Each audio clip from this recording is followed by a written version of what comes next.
Well, good morning and welcome to Breakfast Extra. And today we have a history class prepared for you, and it begins in Aba in 1929. Now, thousands of women across what is now Abia and Akwa Ibom State rose in protest against colonial policing. History remembers it as the Aba Women's Riots, although many historians prefer the term Women's War because of the scale and significance. Now, the women were protesting unfair taxation, abuse by warrant chiefs, and a colonial system that seemed determined to govern them without listening to them. Their demonstration, well, it was largely organized through traditional methods of resistance. They sang, they marched, and they demanded answers. Now, if that sounds familiar, well, it's because nearly a century later, young Nigerians would also take to the streets under the banner of End SARS, demanding an end to police brutality, extortion, and abuse of power. Different generations, still the same, well, cry for whatever it was they were looking for. But it was the same basic cry. Listen to us, stop hurting us, and govern us with accountability. Now, the colonial governments, they responded with force. Police officers were deployed in several locations. They opened fire on protesters, and dozens of women were killed. Now, the exact number remains debated, but one thing was undisputed: the lesson the event left behind. The police were not acting as protectors for the people. They were acting as protectors for the government. And that distinction is important because it takes us to the very heart of today's debate about state policing in Nigeria. Many people assume the Nigerian police was created to keep communities safe. Well, history tells a totally different story. The first organized police force emerged after the British annexation of Lagos in 1861. And its primary purpose was not community service, it was administration. It was there to protect colonial interests. It was there to enforce colonial laws, collect taxes, maintain order, and, well, suppress resistance. In other words, the police, well, they were instruments of administration. And as British control expanded, different policing structures actually emerged across the country. There were local constabularies, there were regional forces and native authorities, police under traditional rulers and local administrations all over the place. Now, these local police forces had advantages. They understood the language, they understood the culture, they understood the terrain and people they served. And they often knew where trouble was brewing before it even became a crisis. But there was a problem, because as politics became more competitive in the years leading to independence, some of these forces were accused of serving political interests rather than the public interest. And opponents were intimidated. Political rivalry spilled into law enforcement. Trust, well, that began to erode. Then came in the military era. On 15th of January 1966, soldiers led by Lieutenant Colonel Patrick Chukwuma Kaduna Nzogu, love his name, and 4 others carried out a military purge, killing 22 people, including Prime Minister Abubakar Tafawa Balewa and the Northern Premier himself, Ahmadu Bello, along with many senior politicians, senior army officers, and their wives as well. But tell you what, that story we'll save for another deep dive into history. But back to policing. Following the coup of 1966 and the civil war that followed, Nigeria's military leaders became deeply suspicious of regional power centers. They believed multiple police forces could threaten national unity. So, by 1968, policing was largely centralized under federal control, a position that would later be reinforced by subsequent constitutions. And the idea was simple: one country, one police force, one command structure. For the military government, that was perfect sense. The end. Except that it really wasn't. Because the challenge is that Nigeria today is not the Nigeria of 1968. We're now a country of over 250 million people spread across hundreds of ethnic groups, speaking hundreds of languages and facing different security challenges in different regions. The security concerns in Lagos, well, they're very different from the ones in Zamfara. The challenges in Benue, not the same as the ones in Oyo, yet they're all expected to be managed through the centralized policing system dedicated or directed from Abuja. This is why the state police debate refuses to go away. Supporters argue that local policing means local knowledge. An officer who understands the language, culture, and also the geography of the place and the community is often better placed to prevent crime than someone transferred from hundreds of kilometers away. And opponents, well, they argue, well, and point to history. They remind us that local police forces have been abused before. During the First Republic, some native authorities and regional police structures were used to harass political opponents and influence political contests. Their fears are valid. Give governors control of police formations, and some may be tempted to treat them like official convoy vehicles, useful for both protection and personal errands. Here, hold my beer. And that concern is not entirely unreasonable. But here's what I'm thinking. Perhaps we're spending too much time arguing about who might abuse state policing tomorrow, when the actual argument today that we should be having is whether Nigeria can build institutions that make abuse itself difficult, regardless of who controls the police, whether state or national. Can there be independent oversight? Can officers exhibit discipline while carrying out the law? Can officers be disciplined when they violate the law? Can professionalism be stronger than political influence? Those are the questions that matter and the questions that we should be asking. Because the truth is this: a bad institution remains a bad institution, whether it's controlled from Abuja or from state capitals. Countries like the United States, Canada, Germany, Australia, India, they all operate different forms of decentralized policing. Yet their success does not come from structure alone. It comes from oversight. It comes from accountability, from independent courts, professional standards, and consequences for abuse. That's the lesson Nigeria must pay attention to. And perhaps this is where the conversation returns to the Aba situation. Because the women who marched in 1929 were not demanding state police. They were demanding to be heard. They were demanding fairness. They were demanding accountability from those who exercised power over their lives. And nearly a century later, the same spirit echoed again during the EndSARS. Young Nigerians were asking for dignity, restraint, justice, and a police force that would stop treating citizens like suspects by default.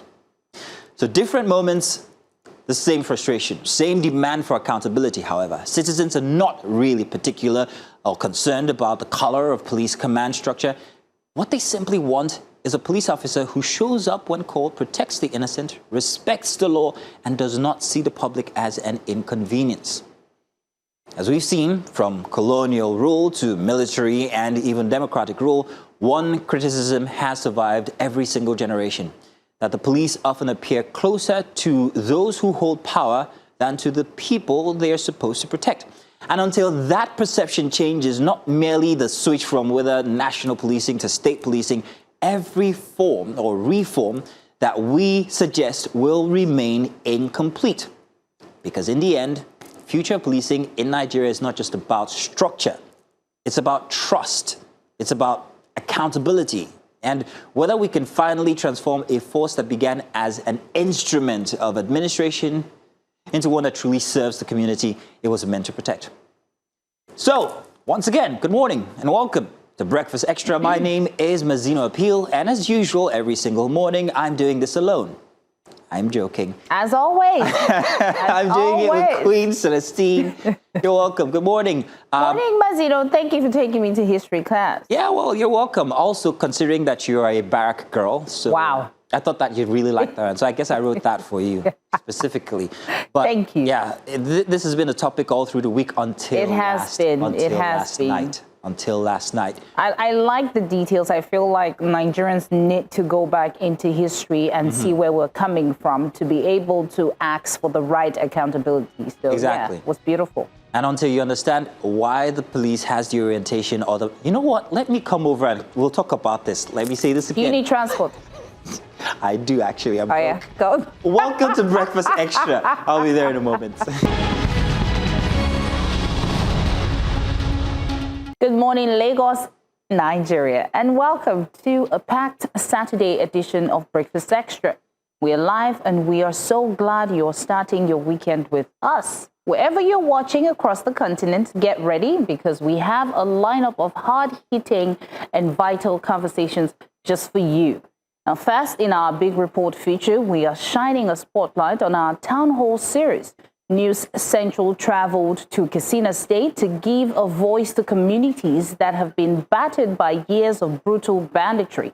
Our correspondent Rukayat Jibir is on ground, and joining us alongside is governance advocate Habibu Ruma to discuss what real human recovery looks like when the cameras leave.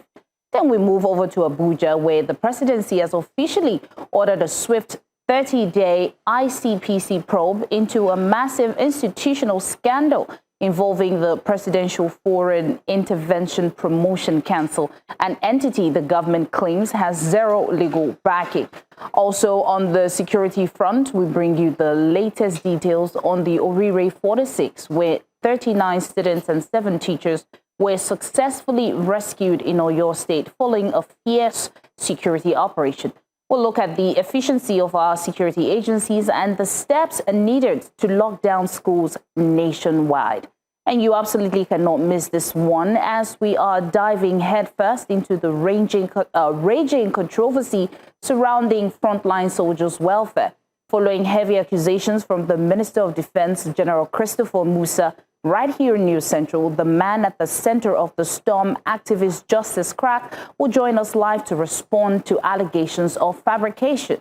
Plus, we'll bring you a crucial update on an alarming press freedom issue out of Abuja, where EFCC operatives allegedly threatened to shoot a News Central crew just for doing their jobs and covering a property siege in Guzapi.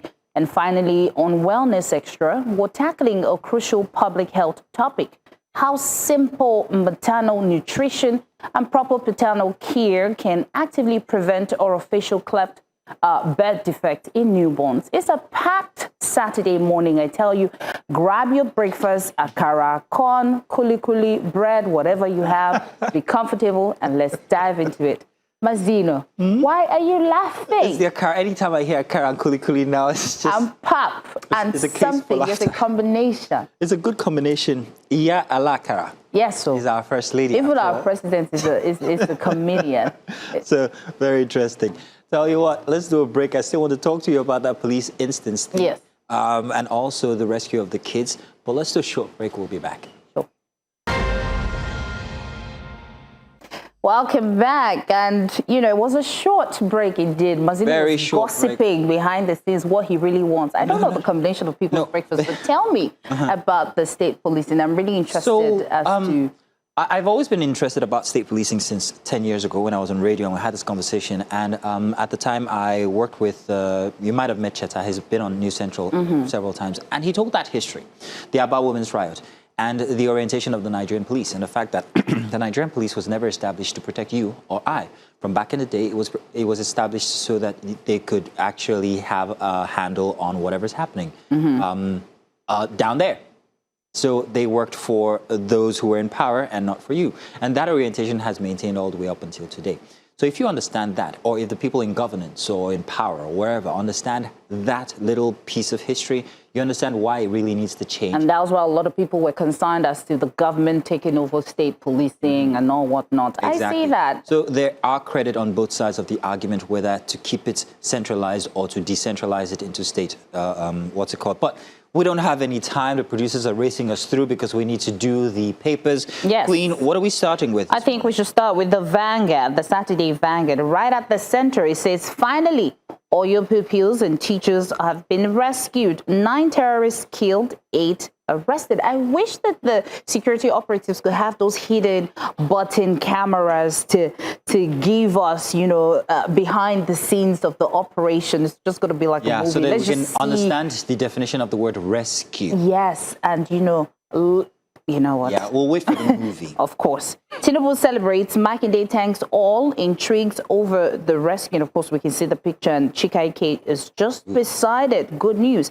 Lagos, tankers bring Apapa to a standstill. Yes, You that's find that happening. on page 6. I don't know, there's always go-slow or traffic when there's flood, but anyway, so when it rains. It's the trucks. They're all over the place. They're on the roads now. They're obstructing movement.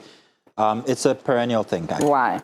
So 2027, Tinubu retains Shetima as running mate. Yay. And you find that on page 6 as well, Delta, while anti-open grazing law failed. There's a reason why something failed, and there's an explanation. Interested. And of course, the one topic that we cannot get our mouths off is PFIPC scandal. How Senate blocked probe of 1.3 billion undefended budget. See, about the So it wasn't implications. defended, but it made it to the list? The implications are so wide, international as well, because now you have diplomatic offices from outside the country who would have to verify Nigerian agencies first before they grant anything. Right. So we put ourselves in a very precarious situation when it comes to diplomacy generally. Yes. And after that, just underneath it goes rot in judiciary. It's now a common talk that politicians own some judges. I really want to see how this situation. Didn't we buy them cars? I really like to see how the situation will end. Oh. And beside it, campaign against NFF board tickets. Well, add some starch. Right under insecurity, EU Parliament condemns killing in Middle Belt, and right at the top, Kwara now among top 10 viable states. I'm not moving. Interesting. Yes. What do we have next, Masino? The Nation, I'm going to run through because most of them are repetitions. A kidnapper is arrested as Oyo pupils, teachers regain freedom. By the way, this is The Nation for Saturday. And that iteration from the last paper there. It continues with the rioters' presidency, some bandits neutralized, no ransom or prisoner swap. Let's wait for the next 2 weeks. We're grateful to President Security Agents Say Free Principal in new video. We love you. You are a big star. In fact, I'm sure she's very popular now. She'd be surprised the amount of fame she's getting. Inside security operation that ended captives. A 56-day ordeal. Can't wait to see that. 2027 at the top for The Nation. APC predicts landslide as Tinubu retains Shatima. Very interesting. Party uploads details of President, VP, and others. There's going to be lots of debate regarding this, especially after it may seem that there might be reasons to consider the fact that I'll save this until January next year. I'm sorry. Let's not do that. Xenophobia. Last South Africa evacuation flights to bring in 300 Nigerians. 39 more evacuees arrive tonight. Congratulations to the returnees. At the bottom, NDLEA arraigns drug baron, 3 Mexicans, 6 others, and troops arrests charging women ferrying drugs, alcohol to terrorists in Borno. That's Just it. in Borno. I think let's go over to The Guardian. Let's. Right there, our favorite man with the white hair. At 92, Soyinka renews campaign for reparatory justice. You find that page 425. It says the legacy of the transatlantic slave trade continues to affect the psychological and cultural well-being of people of African descent and must be addressed as part of any meaningful reparations agenda. Sounds like Wale Soyinka.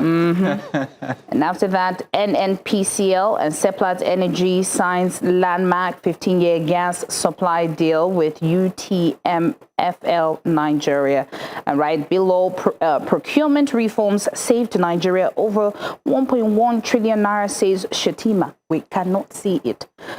Tax civil servants on ethical integrity. And 2027, of course, Tinubu retains Shatima as running mate. Of course. And court remands drug baron Anochili, 3 Mexicans and others over 480 billion naira drug lab. Interesting. That must be like how many high-rise? Well, right at the top, celebrating a life of service and vision as Pastor Folu Adeboye clocks 78. That is a spotlight on page 26. And FIFA World Cup, 10 lessons Africa must learn from Europe. We are still learning, we're in class. And last but not the least, Adegoroye seeks civil service reform ahead of HCSF appointment. And I think, of course, the one that everybody's talking about, 56 days in hell over for your children and teachers. It is the best thing the past few weeks that we've had. It's a high point for this month. And we're really, really happy. It should never have been, but unfortunately, it did happen. Plenty of questions. I think we're having that conversation here today. We're going to be talking to Dr. Dennis Amakri on that one. I can't wait to have him over because I've got plenty of questions regarding whether this rescue is the end or whether we failed in some way or what lessons we have. Let's do another break. When we come back, we start with our very first conversation. Do stay with us. It's the first hour for Breakfast Extra. And you're welcome back again, Breakfast Extra here. Now, let's have our first conversation. It's a big report. Now, when security becomes part of everyday life, it changes more than where people sleep.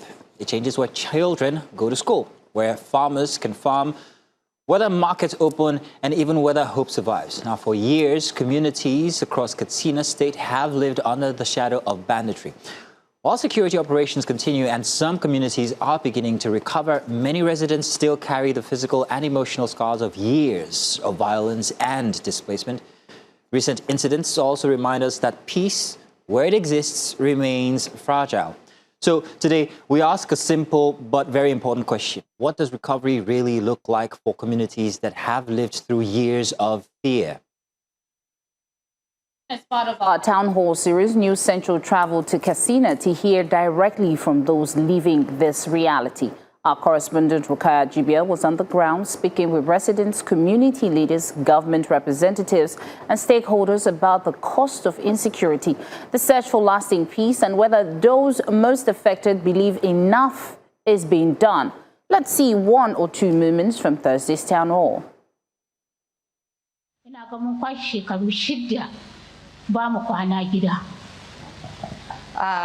Good afternoon. My name is Mariam Usman, as introduced.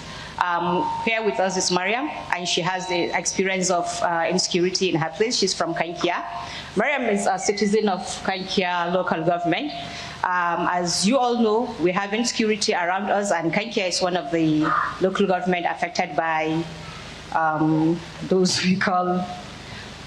They don't have a special name in my heart, but all I know is that she has been affected and her people has been affected.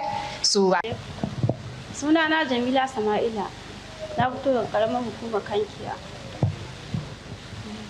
A lokacin da abin da ya faru da ni, na je gurin antina ne a can yan tumaki karamar hukumar Dan Musa. Na je a can ne, na je gurin antina. To a lokacin za mu je gurin wani biki ranar 16 watan 12. Za mu je gurin antina mun taho, za mu je gurin wannan biki mun taho a ƙasa ne da ni da abokai na mun hudu. Za mu je bakin hanya mu hau mota mu dawo da yake muna da nisa daga bakin hanya. To kawai sai mun taho sai ga su mun game da su mashin biyu su shida. Haka suka tare mu a nan guraren. Mu duka wannan hudun da yan mata ne gaskiya. Ba wacce ta yi aure daga cikin mu. To anan suka tare mu suka yi mana fyaɗe. Abin da ya faru da mu kenan ta dalilin hakan ya sa ni samu wannan yanayi.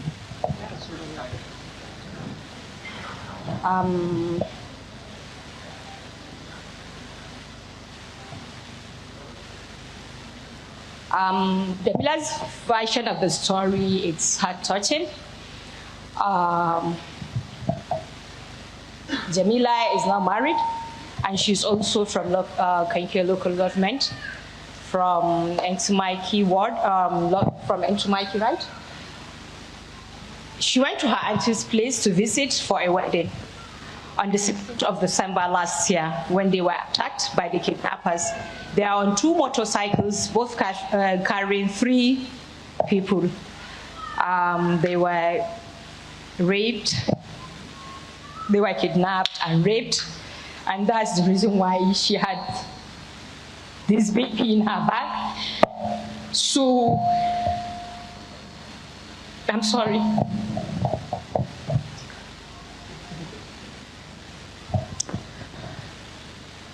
I wish all else have been heard.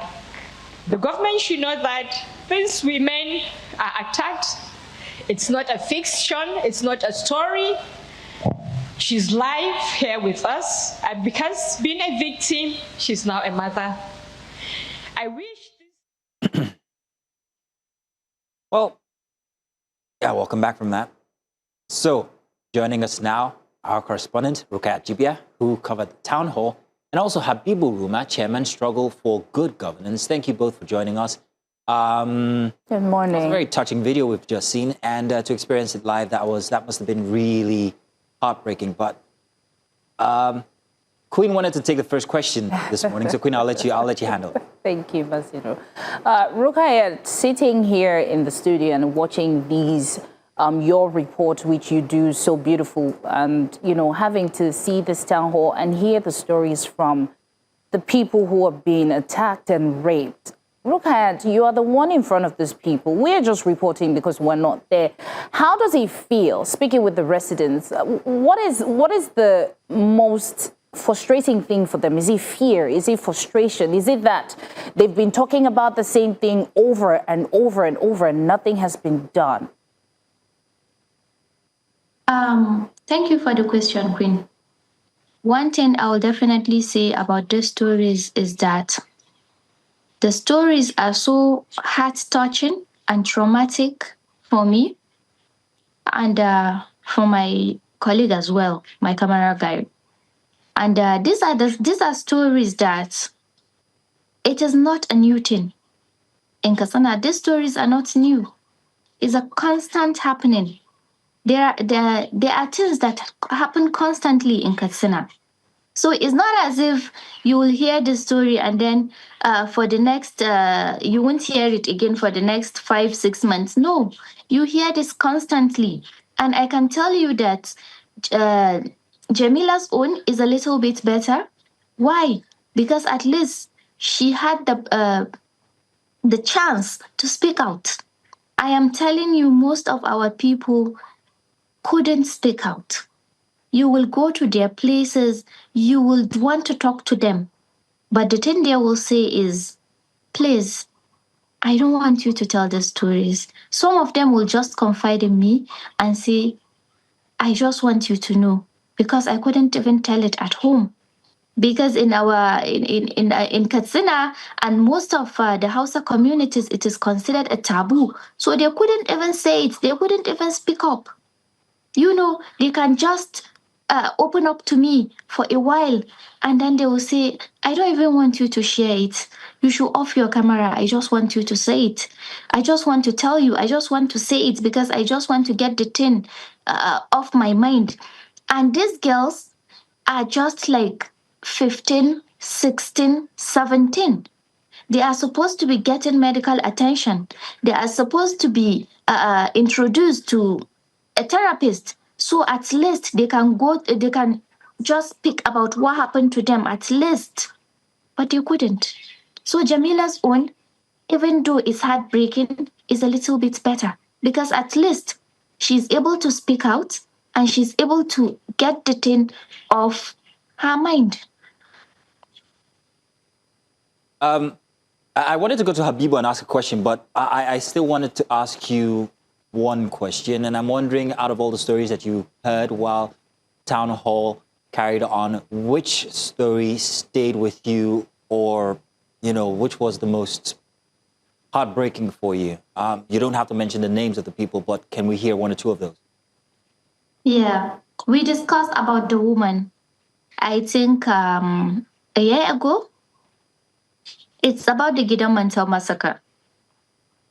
The woman, Mariam Suleiman, she still stays in my mind. I will never forget that story, Mazino. It is my worst experience. Her children were killed. 4 of her children were killed. Her husband was killed, including an infant child. When I asked that woman, what do you want, when I was interviewing her, she said death. And it was so traumatizing for me when I was asking her a day, I think the night before the town hall, and she was still recounting the story, and it wasn't easy for me. I'm telling you, I couldn't sleep that night. It was a day to town hall, so I had to wake up like I was so disorganized because I couldn't get any sleep. Habibu, we're fighting back tears here. That for Rukayat, that must have been a very traumatic experience to hear all of these stories and have to report on it. Rukayat also had a very interesting documentary filmed by News Central about the Zamfara instance and the situation there and the lack of peace, or the situations that communities have had to go in to be able to warrant themselves a bit of peace, even where it has to be with arrangements with the bandits themselves. So Habibu, I'm wondering, when we're talking about sustainable peace, what really has to happen before the people can say that there actually has become peace in Zamfara? What must the government provide the people? Katsina. This is to Habibu. Good morning. Morning. Good morning, listener. My name is Habib Ruma, who is the chairman of Struggle for Good Governance. Struggle for Good Governance is an organization that is committed towards emancipation and the welfare of our people through the promotion of good governance, accountability, transparency, and responsible leadership. Of course, one of the major problems that is facing Katsina today is the issue of insecurity. The problem, when we are talking about insecurity, we should not be measuring insecurity with the number of media attacks reported. Insecurity should be measured based on the number of thousands of students that their school has been truncated, which according to the humanitarian report, 520 schools has been closed from Katsina, Sokoto, and Zamfara. Behind this, behind these statistics, there is thousands of children whose dreams and the future are threatened. When we are talking about insecurity, we are talking about thousands of patients that can no longer safely have access to their hospitals and healthcare centers. Delay in receiving medical treatment is just like putting the life at risk.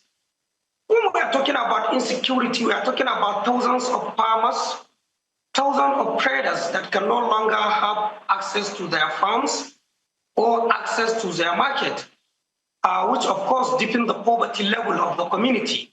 So insecurity should be measured with the number of school dropped out, number of patients that cannot access medical health care, number of farmers that can no longer cultivate in their farms, and the number of traders that can no longer have access to their market, which deepens the poverty level of the community. The most unfortunate situation is that we believe that government exists to provide peace, which is the primary responsibility of every government, is to provide peace and the protections of the people's properties.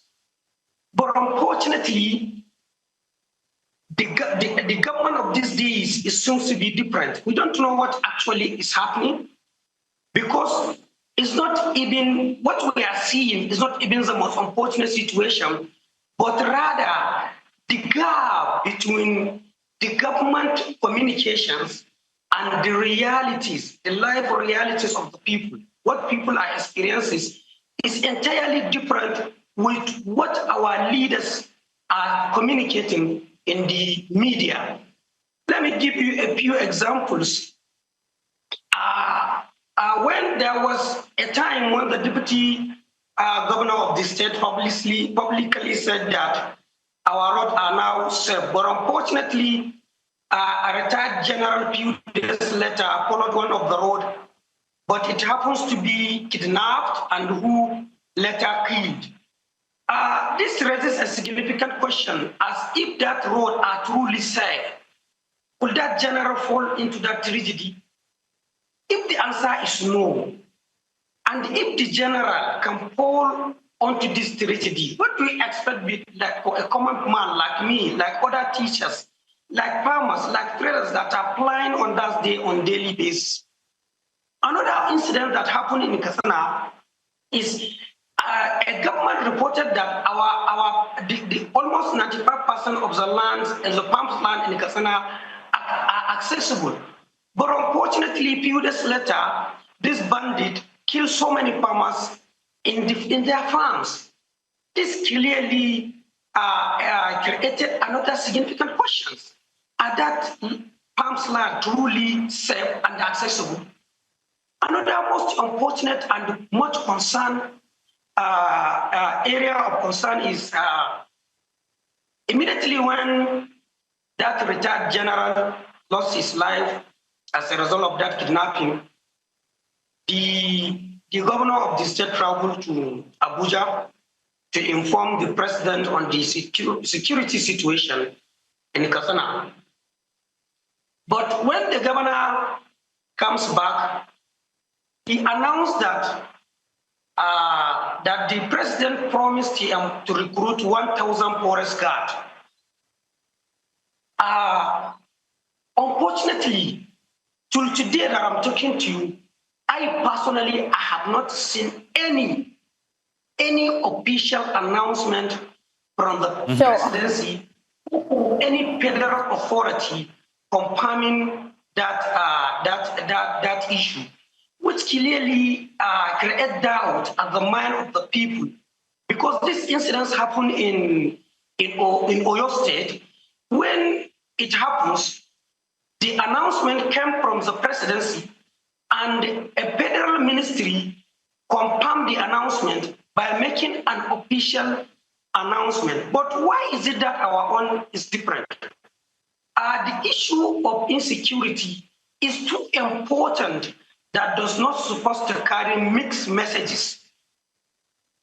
People can endure hardship, but they may find it very difficult when their feelings of that hardship are not being acknowledged. When Habibu, do us a favor, just a second. We're going to keep you for a minute. We're going to go on a very short break. When we come back, we're going to continue with your answer, or maybe even ask you another one. But do stay with us, and we'll be right back. You're welcome back. We're having conversation over our town hall that happened in Katsina as we looked at the security situation in the north. And of course, we have Rukayat, who's our new central correspondent, and also Habibu, who's a commentator here joining us to have this conversation. Habibu, you were saying something before we left, but I wanted to add to that question from before regarding the risks that individuals take when they talk about these instances. We have a situation where Dr. Bashir Kofi was arrested after raising questions about, some of the instances. He claimed that some of these notorious bandits were even sponsored outside of the country to Hajj, and when they came back, they were even awarded the title of Al-Haji. Now, this got him arrested, and I'm wondering what this means for freedom of speech or freedom for anyone who decides to talk about any of the security situations that are happening. What risks are people going to be considering now, and what's your take on the entire situation? Of course, this is the current situation we are today, most especially in Katsina. But before we go deep, let us know who is Dr. Bashir Kurfi. Dr. Bashir Kurfi is a university lecturer for over 40 years. He's an aged person that is almost 70 years now. And he's an activist that is always contributing to the welfare of the people. And the contributions of Dr. Bashir Kurfi for the security of Katsina State cannot be overemphasized, particularly in his local government, Kurfi State, which happens to be one of the front areas. Of course, he has made some statement in the interview scheduled by the Trust TV, and he was invited by the police in the state. And after his invitation, he went there and they asked him, and the letter moved to the court, which was later seek permission for his detention. One of the most important things that we need to understand is the aspirations of the people of Katsina is that both the elders and the youth is that a person of that caliber, a person of that status should not be detained. We believe that based on his status, he can be released whenever there is any question. Nobody can say that he cannot be questioned for whatever accusation he made. But what we are saying is that looking at his status for somebody with 70 years age, he can be allowed to go to his family, and whenever there is any need for questioning, he can be invited to come. And this is a call by so many people in Katsina, even the Katsina Elders Forum, the so many youth organizations, so many activists and the like minds. But till today that I'm talking to you, Dr. Bashir Kurfi is still under detention by the authorities in the state. Actually, we don't know how we can classify this type of situation, because somebody with 70 years of age, he must be his health condition must be controlled by the doctors. So as he is under this detention, what do we expect? Habibu, I hear what you're saying, but from someone else, would you not say that if the person was younger, then it's okay to keep them? What if most of the people who are doing wrong, for example, I'm not saying he did anything wrong, are older? Would you say they should still release them until they're proven guilty? And would you say that this situation now happening to Dr. Kafi is a situation that has become a constant fear for people as to they're not able to speak up? Yes, that's a reality, especially in Katsina. It happens even for us when we organize a peaceful protest here in Katsina. There is, we were invited and we were detained for some days under the Department of State Security Service, later transferred to the police, and the letter was moved to the court and to the prison, which happens to be the routine exercise for activists in the state. Nobody is safe once you are saying the truth concerning the issue of insecurity or the issue of that happens to do with government. Even what that your staff that we are currently discussing, there is a time that she was invited, when she was not detained due to the high level of the pressure in the state. But I believe this is a routine activity, and this has been going in Katsina State. The politicians, all the leaders, they don't want anybody to say anything concerning the affairs of the governance. Okay. Okay, and this is of course causing general fear amongst the people. Thank you very much, Habibu. Let me come to you, Rukaya. Rukaya, the situation in Katsina and generally the northern areas in Nigeria affects more than just one thing. It doesn't just affect the economy, it affects education, it affects even general well-being, mental state of people, but it also affects something very important, not just to the north, but the rest of Nigeria, agriculture. And I'm wondering what the situation is in Katsina, noting that it is also a very, it thrives on agriculture, at least it used to. How has that been implicated currently, and what adjustments have been made even by the government? Mazino, the state of agriculture in Katsina is so worrying that I think it should be classified as one of the toughest one of the top situation in Katsina, because these villages that were affected by insecurity in the state, the people are farmers. Those communities know nothing except farming. And I can tell you that this is the reason why most of the communities seek peace with the bandits. Why? Because when they leave their villages, they are farmers. And when they leave their villages, they will be stranded. They will be left without a house. They will be left without a roof over their head. And then they will be idle, doing nothing. They don't have anything to do because they don't know how to do anything except farming. And they couldn't go to their farms because of the level of the insecurity in the states. So this is the reason that prompts these communities to go to sign a fragile peace deal with the bandits. I can tell you that in some parts of Bakuri, that is Buga, and some parts of Kankara, Malumfashi, they had an agreement with the bandits. They begged them to allow them to farm. And in exchange, a tax was imposed on them. Wow. The bandit imposed tax on them, like a daily tax. They will say, okay, if you want to farm, you have to pay a specific amount. And they were okay with it. When I asked them why, they said, because we don't have an option. We cannot go into we cannot go to the central area, that is Katsina. We can't go to town because there is no official IDP camp in Katsina. So their needs were not catered for.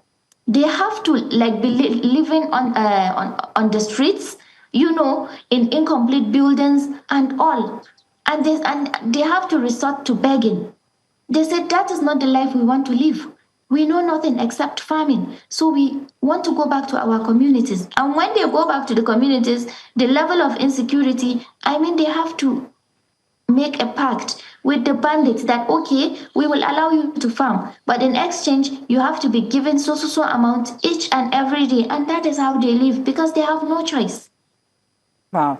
Well, Rukayat, clearly this is a situation of suppression and oppression because these people are living based on this is all I have, this is what I'm faced with, so I have to survive. Now, for every insecurity conversation, there is an underlying conversation of illegal mining. Rukayat, you've been forefront of this investigation and this story for so long. What's your take on it? Would you say that truly there's an illegal mining operation happening? That's why this banditry and insecurity is increasing in not just in Katsina, but other states around it? Queen, I must say, this issue of illegal mining is really triggering the insecurity. I went to a community I think a month back, and I was surprised. It was deep into the forest. I spent like 3 hours from Katsina, one, and then when I reached the place in 3 hours, I had to be carried on a bike, and we traveled for another 2.5 hours on that bike. And surprisingly, there was mining activity going on in nearly half of that community. And I asked the bandits, are these people also your people? And they said, no, they are not. They are people from Katsina, from some local governments in Katsina, but they are staying with us here and operating in their business. Do you know the surprising thing? The surprising thing is that each and every Kachalla of that area has his own site, his own mining site. And they were mining for him. And he was making money out of it. So I was left with a question in my mind. Are these miners together with these people? One. And then two, if they are not together, what happened that they are living peacefully, coexisting? Are the miners also paying taxes, or are they truly working for these people? And till date, I couldn't find an answer to that. As I'm talking to you right now, I want to do that story. Because it is so surprising and confusing for me. Please, Rukayat, we can't wait. Please do that story. We enjoyed the last one. Habibul, let's come back to you. Let's talk about the fact that some local communities are actually expressing that they are witnessing some form of reprieve from whatever is happening, the insecurity. However, I'm wondering what investments, what more needs to be invested apart from boots on the ground or security agents being deployed there? What more needs to be invested to help these communities from slipping back into crisis? Can you come again? I asked, what other investments must the government or the community or whatever stakeholder, what other investment must be on ground to prevent these communities that are recording successes from slipping back into insecurity or crisis? Okay. So, actually, the real investment, so me, I'm not even supporting. You know, there is an ongoing peace talks between the communities and the bandits, which is accepted by the authorities. Though they say they are not party to it, but they accept the peace talks. And actually, in the area that the peace talk has been taking place, actually there is a little bit improvement. When we talk about GBA local government, when we talk about Bazar local government, actually there is improvement in that regard. The only problem is that when we said there is improvement, we are not saying that nothing is happening anymore. Till today, even this area where there is this fish stock, you cannot go away from your town 3 to 5 kilometers with your phone or with your motorcycle. Even if you go away with your motorcycle or with your phone, the bandits there, they will collect it, they will snatch it from you.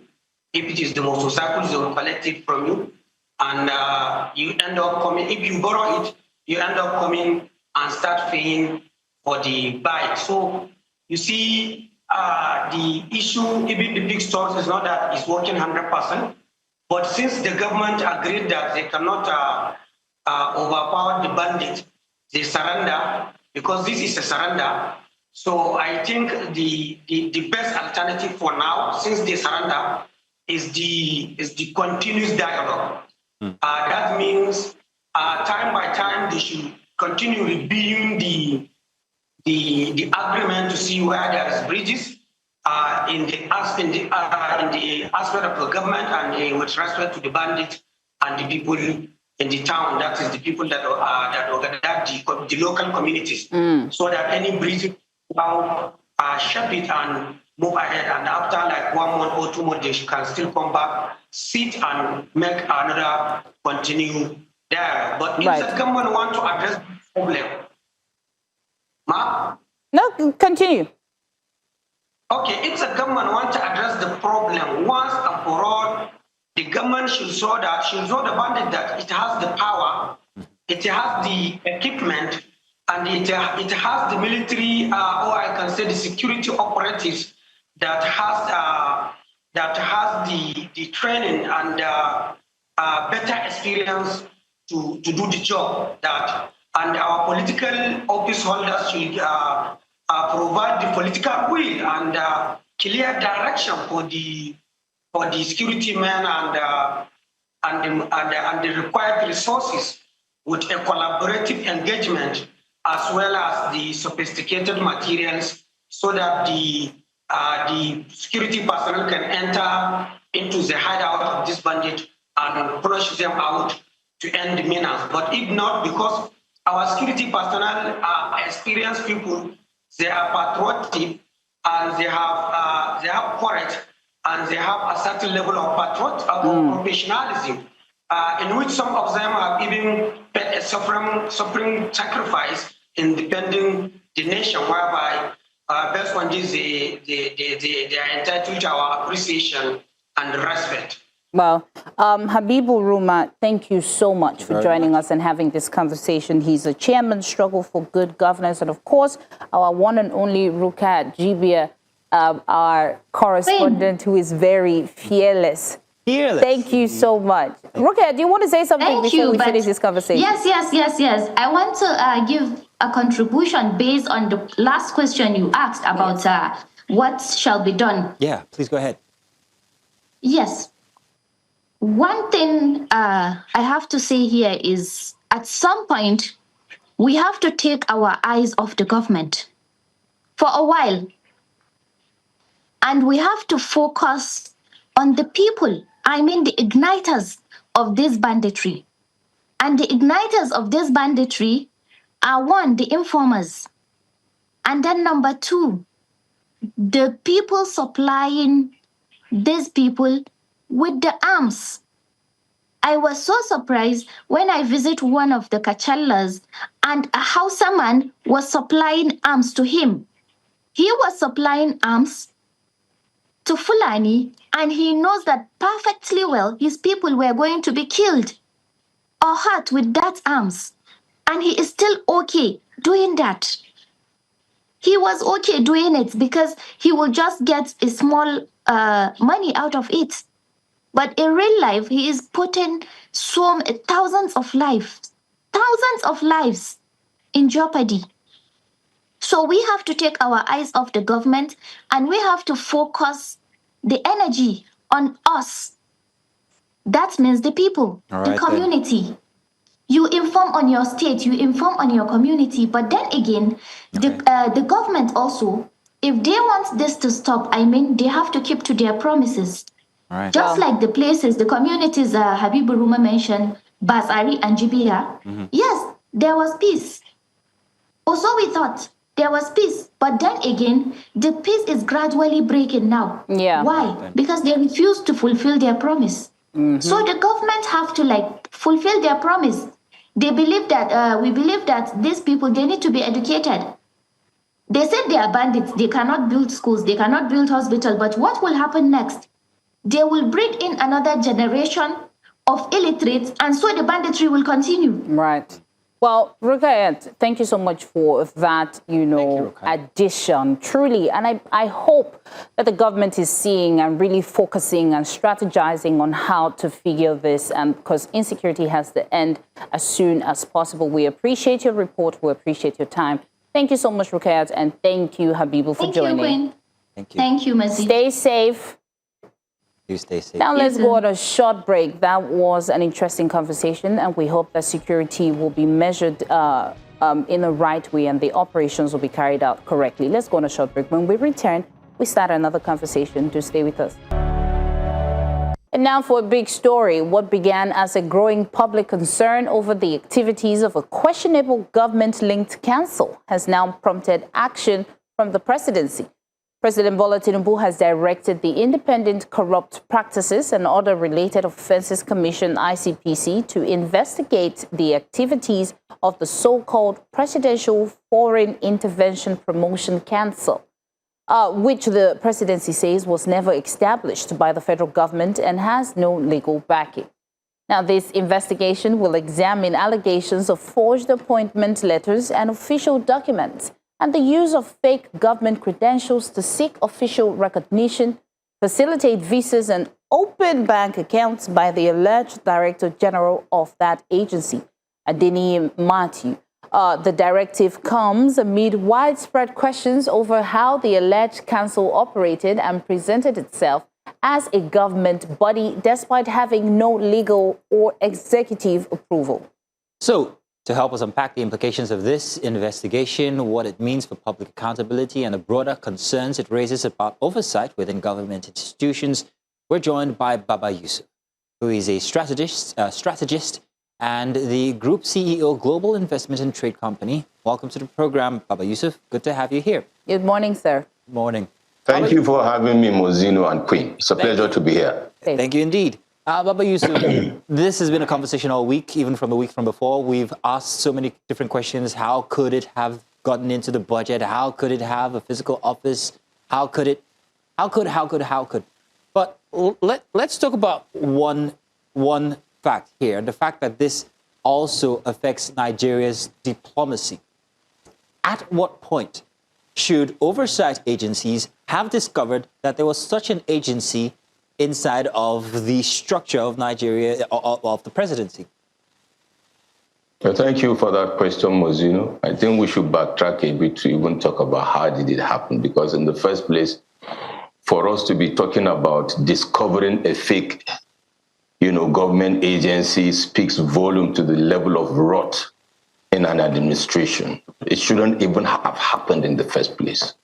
Like I said in other media houses, it speaks volume to the level of the institutional corruption in Nigeria. And I'm saying this with all sense of responsibility because I'm in Nigeria.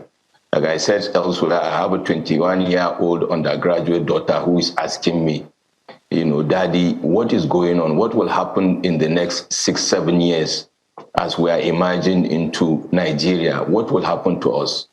And that is the reality. So, but to answer the question for the heck of it, I will say that, within a month, this should have been flagged. And more importantly, how did we even end up having it in an appropriation process and have it embedded in an approved budget of the Federal Republic of Nigeria? So to be honest with you, it's a very sad spectacle, in the political history of this country, especially in the political history of this Fourth Republic. This shouldn't have happened. You talked about the diplomatic dimensions. Yeah. Ambassadors, diplomats, and trade envoys have been invited by this personality to the fake office, and they have engaged in signing documents and MOUs. They have reported back to their countries. I'm very sure they have done the same in sending back feedback to their countries that the Federal Republic of Nigeria is struggling to understand how they end up with a fake, organization that they were going to engage. Beyond the diplomacy, the same, fake organization have been welcomed and by big personalities holding critical offices in this government, in the parliament, prosecutorial and security and what do you call them, or rather law enforcement agencies, chief executives of law enforcement agencies, Mozino and Queen. We were accepting this gentleman on a courtesy call. The more we speak about this, the more it becomes more gory. But the truth is, we must face that reality to deal with this, if possible, once and for all. But could we? I'm not sure it's me you're asking. This is general questions for Nigeria. Yeah, it's a rhetorical question to Nigeria. But Yusuf, this conversation has made Nigeria a laughing stock, because for an agency to be fake, being in a federal secretariat, having a CBN account, having to, get visas with documents, and we know how visas can be in Nigeria. Even your real bank statement, they'll say you're running away and stuff. And, having all these meetings, delegations, MOUs, and all whatnot. And now this is a stain on the presidency, because the agency is claiming that it was recognized because there's signatory from the president, there's a budget. But now the presidency is asking it to be investigated. And people are saying, why is the presidency asking to be investigated when the presidency is intertwined with this situation? What do you think we should do, and how do you think we can ask for accountability in this situation if the real powerhouse is the one involved in this mishap? To be honest with you, I wouldn't have a problem with the president coming out to say it should be investigated. With profound respect to Mr. President, albeit it came a little bit too late. The petition written by the Chief of Staff to the President, Right Honorable Bajabi Amila, went out in October, according to the records. We're in July, right? So we're about 9 months down the line. Yes. The initial pushback from the presidency is denial. The second pushback from the presidency is to criminalize and demonize, Mr. Adeyemi, the DG of the purported institution, rather than to speak to the issues. It is because of the backlash of the public and the international embarrassment on the government that has pushed the presidency to say, okay, let us investigate, because initially was to go and say, let's investigate the president. Now, let me be clear. Even though I'm not a lawyer, I'm a friend of the law. And I will say, in the administration of criminal justice of Nigeria, the motive of disclosing crime or criminality does not exonerate the perpetrators from culpability. I mean that if Mr. Adeyemi is being called out for being a fraudster or whatever, the fact that he has unraveled an alleged sleaze in the presidency, does not make the people that are accused saints. So to answer that question, okay, fine. 9 months down the line, the president said it should be investigated. We'll wait and see how that investigation will, pan out. And I will agree with you, Queen, with this, sensitivity around your question, because these things have been happening even before the administration of President Bola Ahmed Tinubu. And that is why I call it institutional corruption. Don't forget, in the immediate past administration, an honorable minister of aviation went and hired a Boeing 737 aircraft, rented it, painted it in Nigerian flag with a fanfare, and came and presented it to Nigeria as the national flag carrier, carrier of our country, national carrier of our country, amongst other alleged, corrupt practices over 3 billion. Nothing has happened. So the issue is this. Unraveling cases or instruction to investigate issues have become a norm in Nigeria, so that it will fizzle away, so that it will. But today, flag bearers or candidates that have been going through primaries for elections in 2027 elections, and I'm not just saying in APC, in almost all the political parties, including people that have graft and corrupt cases in courts. So I am not really confident with the outcome of this. I would love to be surprised by Mr. President to take drastic action, because I remember in the early days of his administration, when the then Honorable Minister of Humanitarian Resources, Betta Edu, was alleged to have been involved in, crime and fraud, was suspended from office. That gave it some sort of credibility that she was able to step away from the office and other people within that particular matter so that the matter can be, investigated properly or prosecuted properly. That matter is also still pending. So, yes, the presidency has issued that directive. The president, has issued that directive. We have a matter already, ongoing in the courts in this case. But what I would like to see is closure, whether it is the presidency that give the instruction, whether it is the matters in the court. Like I mentioned, based on the other reference I gave, it is not the directorate to investigate that is the issue. It is not that the matter is in the court that is the matter.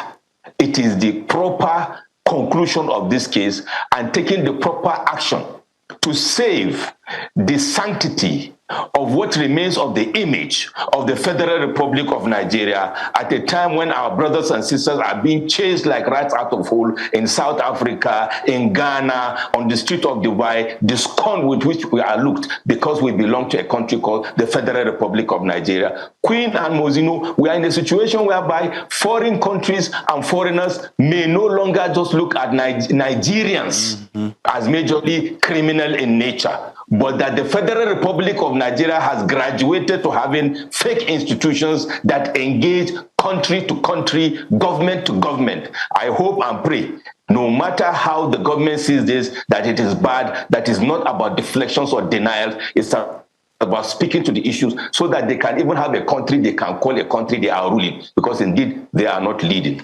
Baba Yusuf, I think I'm here laughing at what you just said, but I think it makes sense because it seems like an upgrade to the Nigerian prince identity that most Nigerians have, which is a very big shame, by the way. You talked about denial, criminalization of the discovery itself. I have so many questions. There's also one about independent investigation. Should the presidency actually be the ones who are investigating the instance, or should there be an independent investigation? And if there should be one, which agency should carry it out that would ensure trust in the process?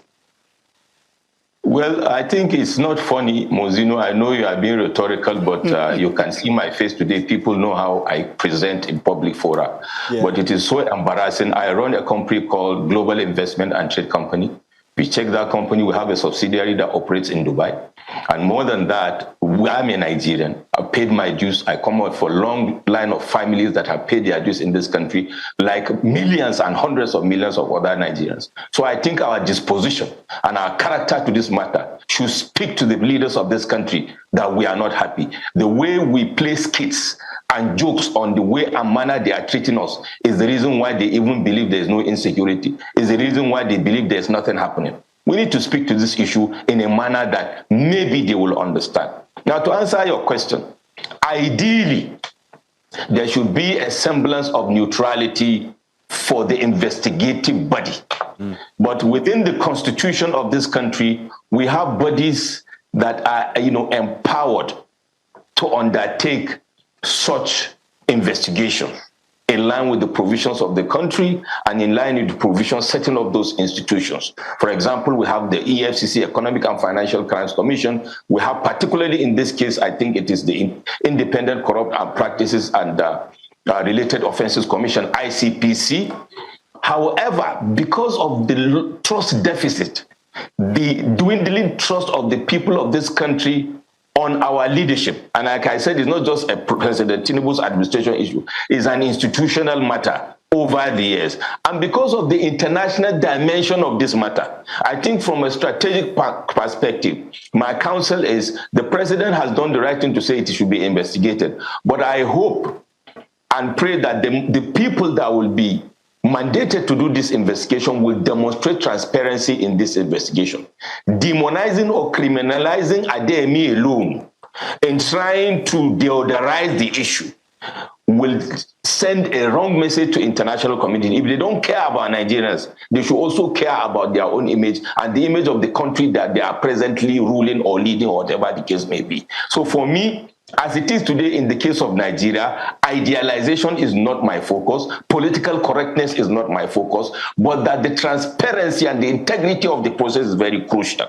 So if it is the ICPC that has been mandated, I believe they have the mandate to do that. But how transparent the ICPC is in discharging this particular mandate is very crucial, Mozino and Queen, to demonstrate to people that ICPC as an institution is what they are doing, the leadership is what the mandate, and they are actually doing what the mandate tells them to do, not a hatchet job of killing a criminal case, not the hatchet job of just demonizing one individual. By the way, I'm not cutting slack for the Adeyemi person. I'm not. But what I'm saying is that this should be thoroughly investigated, and like I said, like it's a scenario of thieves that went to steal somewhere or to rob somewhere, 3 or 4 as an analogy.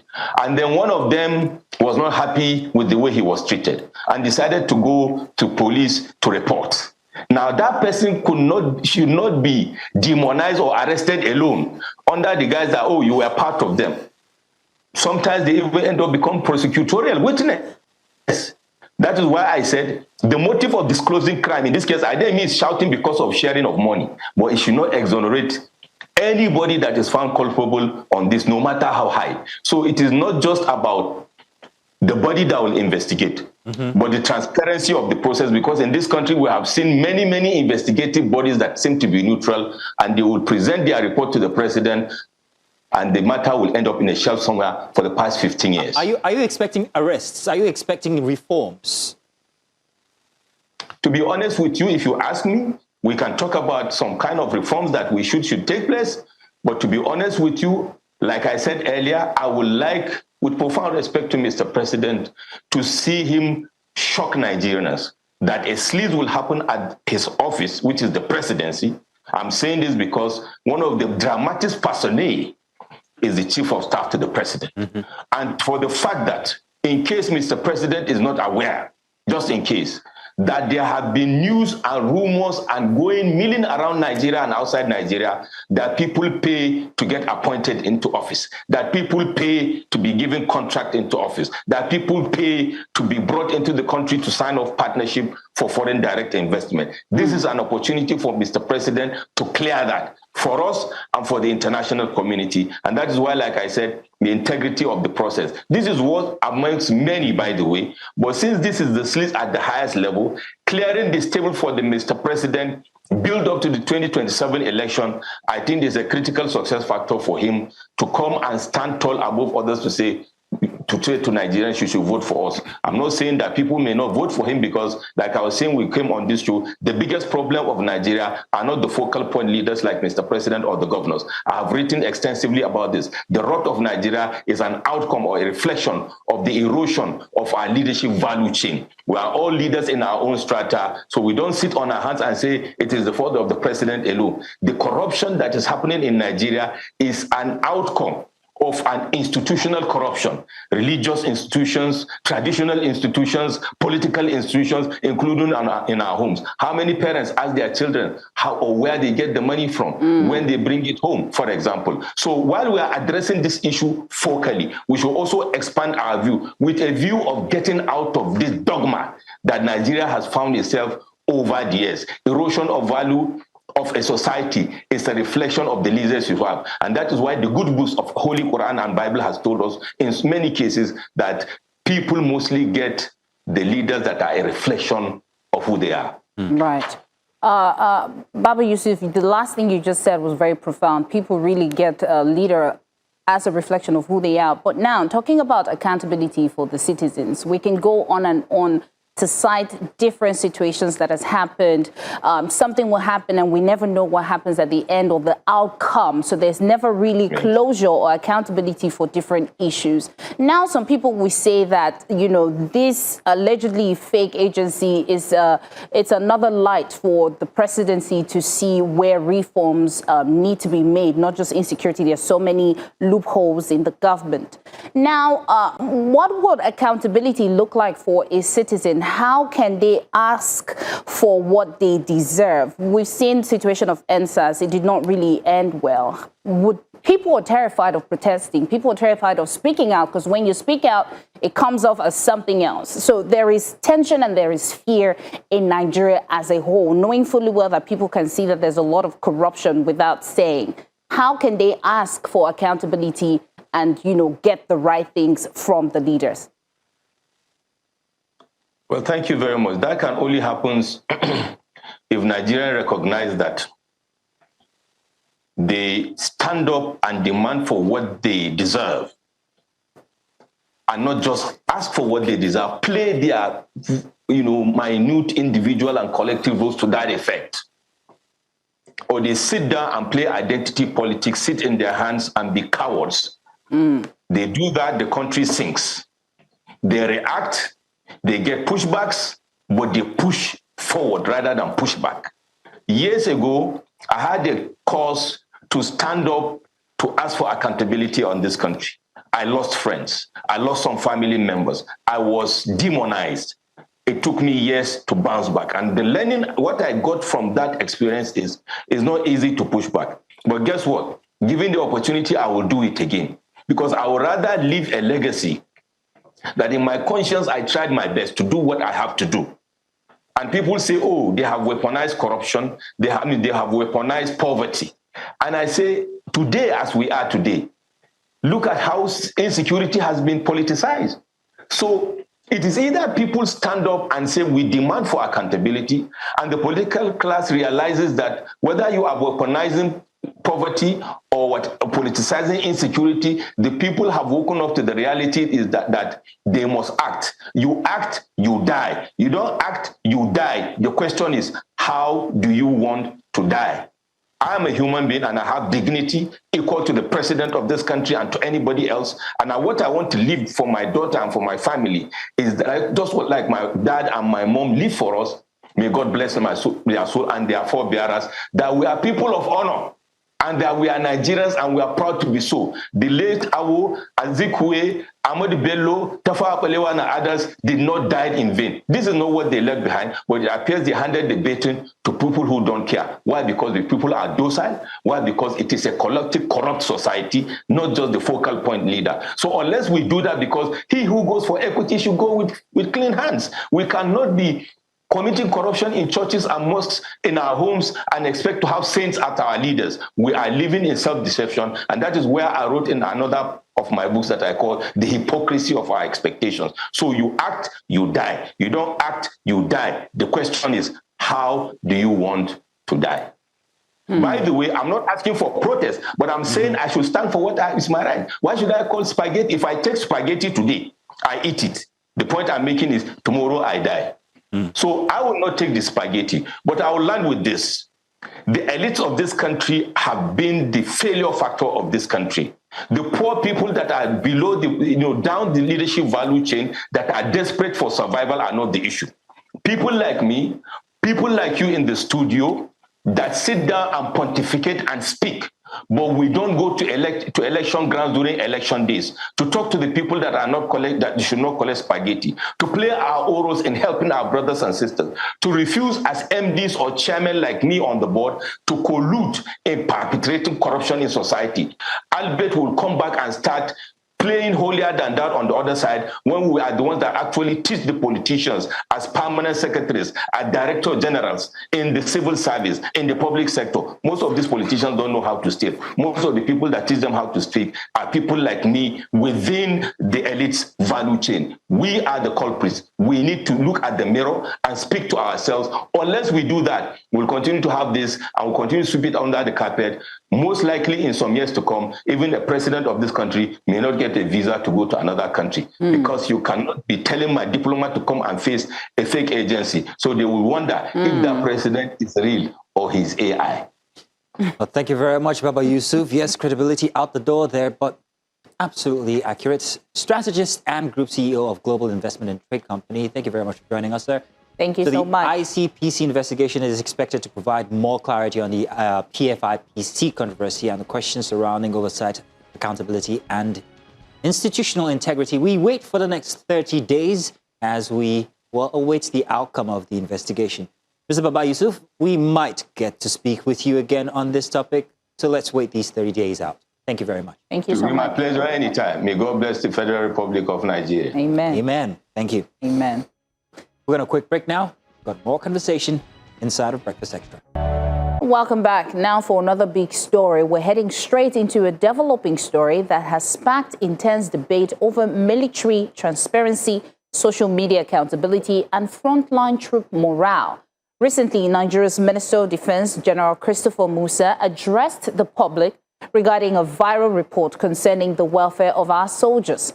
The controversy stems from an expose that claimed our troops on the front lines were being severely underfed and neglected.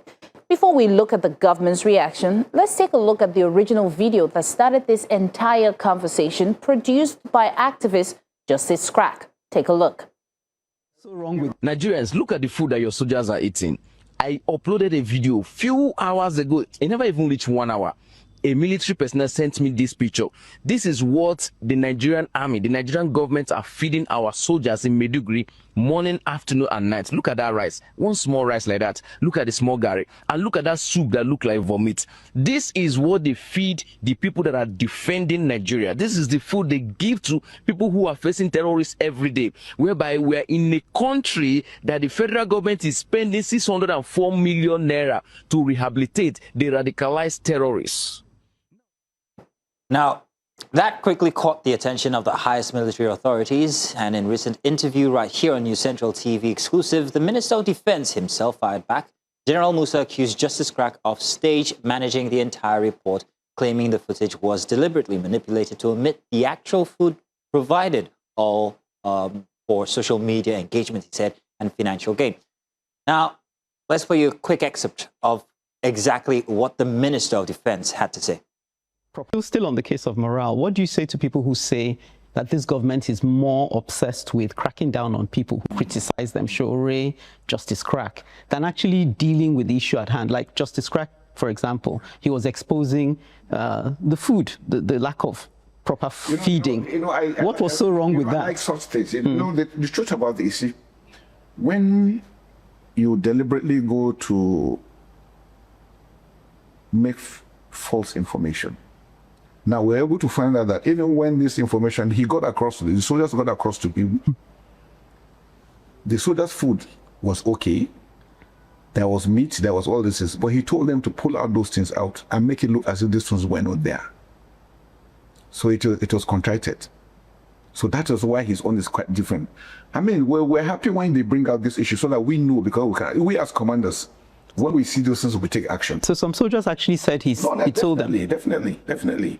He tried to tell them to try to, regulate what they were supposed to say so that let it look as if, and maybe because he wanted people to probably like him. And I was going to ask, what does he gain by doing that? Definitely. I mean, most of these guys doing it are not doing it because they love the country. They are doing it because they want to be favored. I mean, YouTube pays money if you have so many likes, if you have so many. So people are looking into those things and trying to bring out those things. People that genuinely bring those things, and we take it up, we listen, we take action. We ask our commanders, we monitor what the commanders are doing, and anybody who is not failing, we charge him and he faces court martials. Serious allegations there of fabrication, financial motivation, and also compromising national security morale on one side and demands for military accountability on the other. Well, joining us live now from Abuja studios to respond to these heavy allegations from the defense minister is the man at the center of the storm himself, Justice Crack. Justice Crack, thank you very much for joining us this morning. Good morning. I want to naturally Morning. I want to naturally just say defend yourself, but I'm not going to be jocular about it. I'll let Queen fire. Well, before you defend yourself, Justice, let's start with this whole story. Just tell us what happened, how they reached out to you. Just give us the whole background before we start, dissecting. Because when it comes to military, I'm very, very invested. And Mazino knows why. So please go ahead. Okay, good morning. Thank you for having me. Well, that was a very serious allegation from the minister. And let me just go straight to how this whole thing started. I remember at earlier April, I did a video where I referenced the report by Punch newspaper where they said that the Nigerian government spent 604 million to rehabilitate terrorists. So I make a comment on that video where I said that you can't spend such kind of amount of money. How much is being budgeted for our military welfare and all that? After that video, some military officers reached out to me, sending me this exactly image you're seeing on your screen right now, saying that this is what they are being fed in Maiduguri. And I was really provoked. I put it out immediately. I did a video about it. I said, no, the Nigerian government cannot be spending 604 million naira to rehabilitate terrorists. And this is the kind of food you are feeding our frontline soldiers in Maiduguri. If you're a Nigerian, you understand what being a military personnel in Maiduguri, how the news we hear. I'm not a soldier, I'm not there, but based on the news, the information we have access to, it is not easy for those who live there, citizens there, talk less of the military soldiers who are in front line, and you are feeding them this based on the image that was sent to me by the military officer. The guy claimed that he is, and I put it up there, and honestly, that became a big offense that led to almost me losing my life. Well, Justice, you just stopped where losing your life. Give us a detail what happened, because what, your family came out to say they were calling you, you were not available, they took your phone. We need to know the detail. What happened next after you made that video? Who took you? Where did you go? How were you released? What did they take from you? What did you tell them? Was there a statement? Okay. After my release from why the court granted me bail, I decided not to go into details because I felt maybe the military will reach out to apologize for what they did to me or not and all that. And hearing what the minister said recently, the allegation and all that, I felt more hot right now. Now, let me go back to how I was kidnapped, because I wasn't arrested. I was kidnapped. On the 28th of April, I dropped off my daughter in school, my lovely daughter. I dropped off my wife at a worship place where she do go to worship on the Tuesday fellowship program. Then I decided to start my activity. I had a meeting I'm supposed to have around 11, and I had a package to pick up at a logistic company. So I quickly stopped by somewhere, a popular restaurant in Uye, to have a breakfast because it was too early to eat at home when I left because I had to drop my daughter and all that. So I decided to have a breakfast. After that breakfast, I was walking down to my car where I realized network vanished from my phone. And I tried restarting the phone. There was no network. I put it on flight mode again, because I could not go to the logistic company to go pick up that package if I don't call them. I needed to make a call. So it has never happened before. My phone was jammed. Network vanished. Nothing could work. So suddenly, I saw a young man with a face cap approached me and said, "Hey, Justice, what's up? How you doing?" I felt like, okay, of course, I'm on social media. Maybe somebody who knows me or something must have met me somewhere or something like that. The guy straight up his hand to shake me. Immediately, I shook him and he held my hand. He didn't let go. I'm like, bro, so how far now? You don't greet me now, let me go. And he was like, okay, you want to have a talk with me? I said, okay, what do you want to talk about? Because I was already close to my car, so I just leaned at my car. So, okay, what do you want us to talk? While you're still holding my hand, I said, please, can you let my hand go? The next thing I saw is a Sienna, a brown Sienna, one of those old Sienna, drove in and they opened the door. I saw men with arms on mufti, no uniform. No way to identify who they are. The next thing the guy said that they are from the DSS. They want to have a word with me. I said, no problem. If you're from the DSS, all you could do is invite me. I will come. If you have, I don't have anything to. I'm a law-abiding citizen. I'm a patriotic Nigerian. So if you feel that there's something you need to know from me, you can just invite me. So what is all this gone for?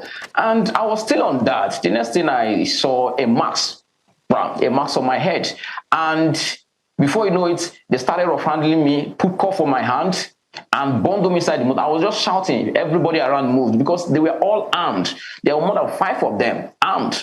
They put me inside the Sienna and immediately they put their hand inside my pocket, brought out my phones. They even took out my watch. They removed my watch, put down in my pocket, removed my phone, removed my car key, and drove away. And while they were driving, they were rough.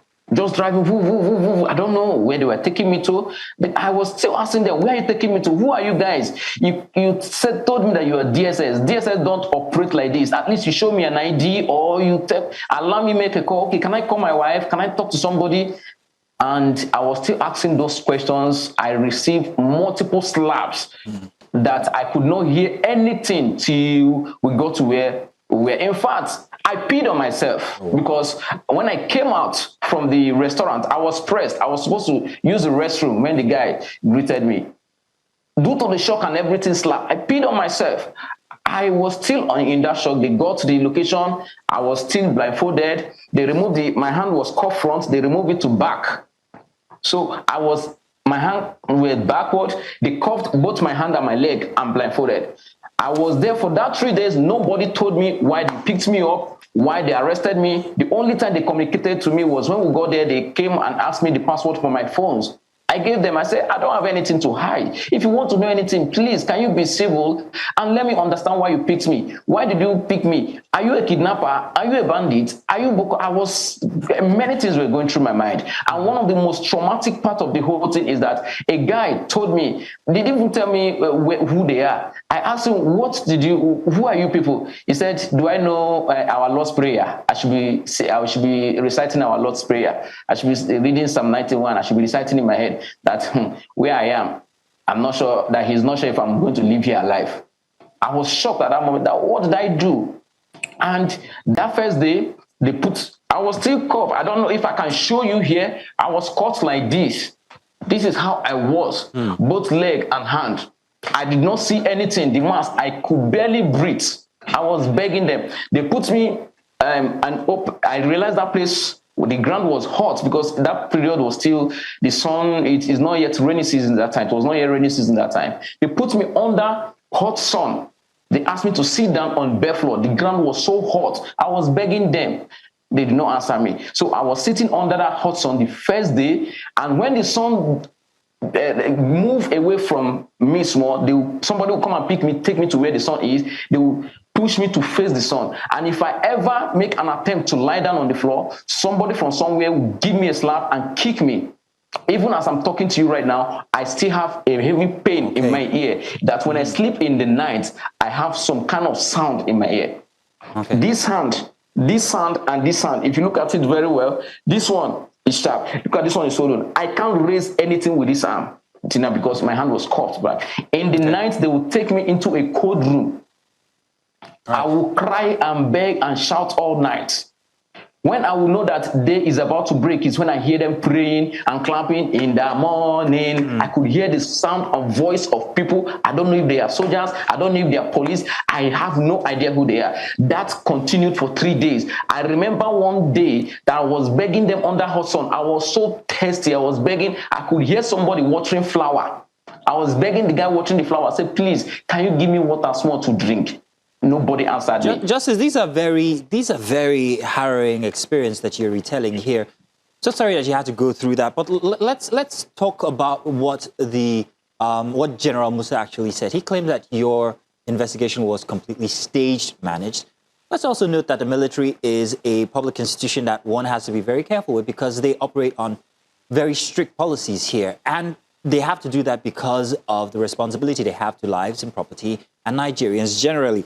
And let's talk about that operational scrutiny or security that that responsibility the military has or have actually. Did you consider, while you were putting out this video, that it might affect troop morale or ongoing operations? Well, like I said, this matter is still before the courts. Like I said earlier, the reason why those guys reached out to me, maybe somehow they might have tried other method and they feel their voice needs to be heard. And the faith which I put it out there, like General would have done or the military administration would have done, is to reach out at, oh, guy, come. This thing is not like this or it is like this. We will address this. Because for them to complain, it means that they want to be heard. They want solution. That is the whole thing there. They want to be heard. And the intention of putting it out there is for those people to be heard. they are soldiers today. They were human beings. They are also human beings. They are Nigerian citizens. They are our brothers and sisters before they became military officers, before they became personnel. So they also deserve to be heard. Now, I have one more question to go with that one. How much verification did you give the video or the pictures that you got? Well, I think I will skip this question because this matter is still before the law courts. Yes. Okay. Well, Justice, so would you say, yes, you said they reached out to you, and even when, you know, the people that came to pick you up, you said they mentioned they were DSS. So now I'm asking you, in terms of this video, yes, you said it's in court. Did you ever tell anyone to take out anything from the picture, any meat, anything from the food before posting about it? Well, what the minister, Christopher Musa, said, I refuse that position, to think that a civilian like me will have so much authority like that. I don't know. I am not a general, neither do I have any military background that I will have so much authority to tell a military officer to remove anything in the food. The general claimed that I told the military officers to remove the meat or whatever, the ingredients in their food. If you look at the picture right on your screen, which was the initial exact picture that they came out with the video I published, you will see in that video, you will see something like look like meat or egg. I don't know how anything was removed in that thing. There was never a time I told anybody. In fact, the military have they had access to my phone. They went through the conversation. There was never in fact, my reply to that guy was no more than 3 replies. Oh, really? Why this? Send it.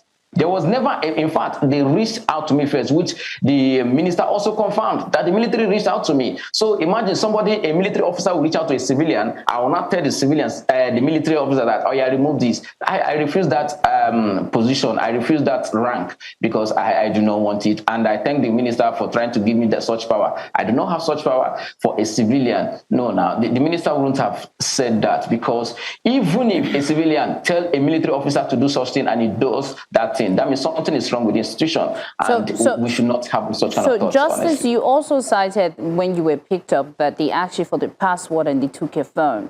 Now that this situation is in court, do you still have the evidence of the details of how you got the pictures and the person who reached out to you to, you know, buttress the fact that these allegations that you're saying are false? Well, the DSS tendered my phone to the court as an exhibit. So my phone is still with the court. I believe all the evidence is still in that phone, and my legal team are doing their job on the top of the matter. And I believe the judiciary, the court, knows the right thing to do. So since I was released, I do not have access to that particular phone. I believe the evidence is intact. Justice, let's zoom out a bit. Food is under welfare, since we're talking about the welfare of the Nigerian soldiers in the military. There's also salaries, there's equipment, there's accommodation, there's Medicaid, there's mental health, family, and all of this. But I'm wondering, while you're speaking with the personnel in the military, what other big instances or conditions, or what word do I use, did they say, challenges did they say they're going through, apart from the meals that they're served? Now, it is important I state it categorically here and as a statement of fact that when they're talking about my communication with the military, we shouldn't make it look like it was a constant communication or it was something that was currently happening. No, it was just a one conversation that reached out to me because of that initial video I made, which was a publication made by Punch newspaper of the Nigerian government spending 604 million naira to rehabilitate terrorists. So it was a one-time communication. So it was not something that was going on. And the food thing, after that, there was no communication. So it's not that I was going around communicating with the military and all that. So I just got something from what you just said now. This was not continuous communication. You also said in your previous reply, response, that your reply to the individual who sent you that video was not more than 3 words. Oh, why this? That's too bad. Something like that, you said. And I had asked you about verification from before. So now I'm gonna rephrase that question. Seeing with your responses, the past couple of responses that you've given, would you have reported that story any differently if you had the chance again? If you had the knowledge of what's just happened from that time up until now, how different would you report that story if it was to happen again, or if it was the first instance and you had this knowledge? Well, like I said earlier, the ball still lies with the military. If they had called me and said, guy, this thing that you published, it is like this, it is not like this, or they do their investigation instead of kidnapping me, maybe there would have been a better way to handle it than how it was handled. Now, the way they handled me try to prove otherwise, that this thing might be true, and they don't want the public to have access to it, or they don't want somebody to hear about it. So their treatment to me prove otherwise of what the actual fact of the situation is. Justice, the reason why I'm asking this question is because there is a very thin line between citizen journalism and guerrilla journalism and actual journalism. And yes, nowadays we have all the, the infrastructure now. We have the internet, we have our phones, we have pictures, we can information is just like that. It's really quick. And information can also be misconstrued. It can be misinterpreted. It could maybe not be understood as it should. And then we go ahead and publish it. And that's why I'm asking this. Because it's still happening. We still have cases where things might be misrepresented, or maybe even, like we've seen in the case of the military here, it might be handled overhandedly. So once again, I'm asking what lessons you've learned from this situation that others who are involved in citizen journalism could learn from. Well, if you this question is kind of very technical, judging that the matter is still before the law court. So I will decide, I will rather not say anything about it because my legal team are still on it and the judiciary is still on it. So I will allow the court to do their thing. So instead of me interfering in anything that has to do with the legal system.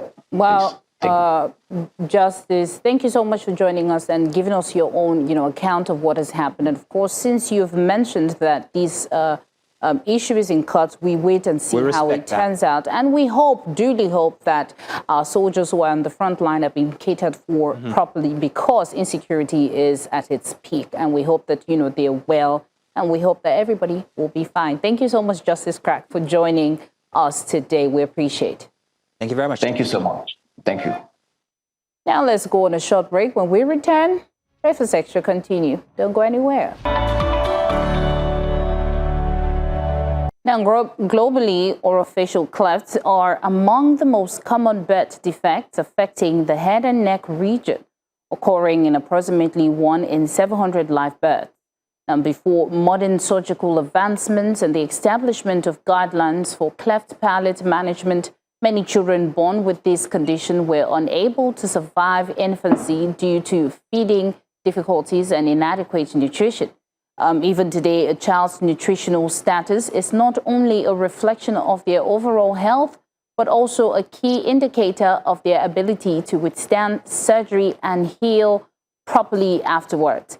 In Nigeria, researchers estimate the prevalence of orofacial clefts at 0.5 per 1,000 live births, with 54.4% of cases occurring in males and 45.6% in females. And the myths surrounding the causes of orofacial clefts remain widespread in Nigeria, with many mothers attributing the condition to long-held beliefs that evil spirits rather than medical factors. However, research shows that maternal nutrition is one of the modifiable factors that may influence the risk of orofacial clefts. Now, joining us this morning to look at the role of maternal nutrition is orofacial cleft prevention. We have Dr. Samson Shonowo, Medical Director at Eco Hotels and Suites, and also Ese Ogene Asagba, Nutrition Educator.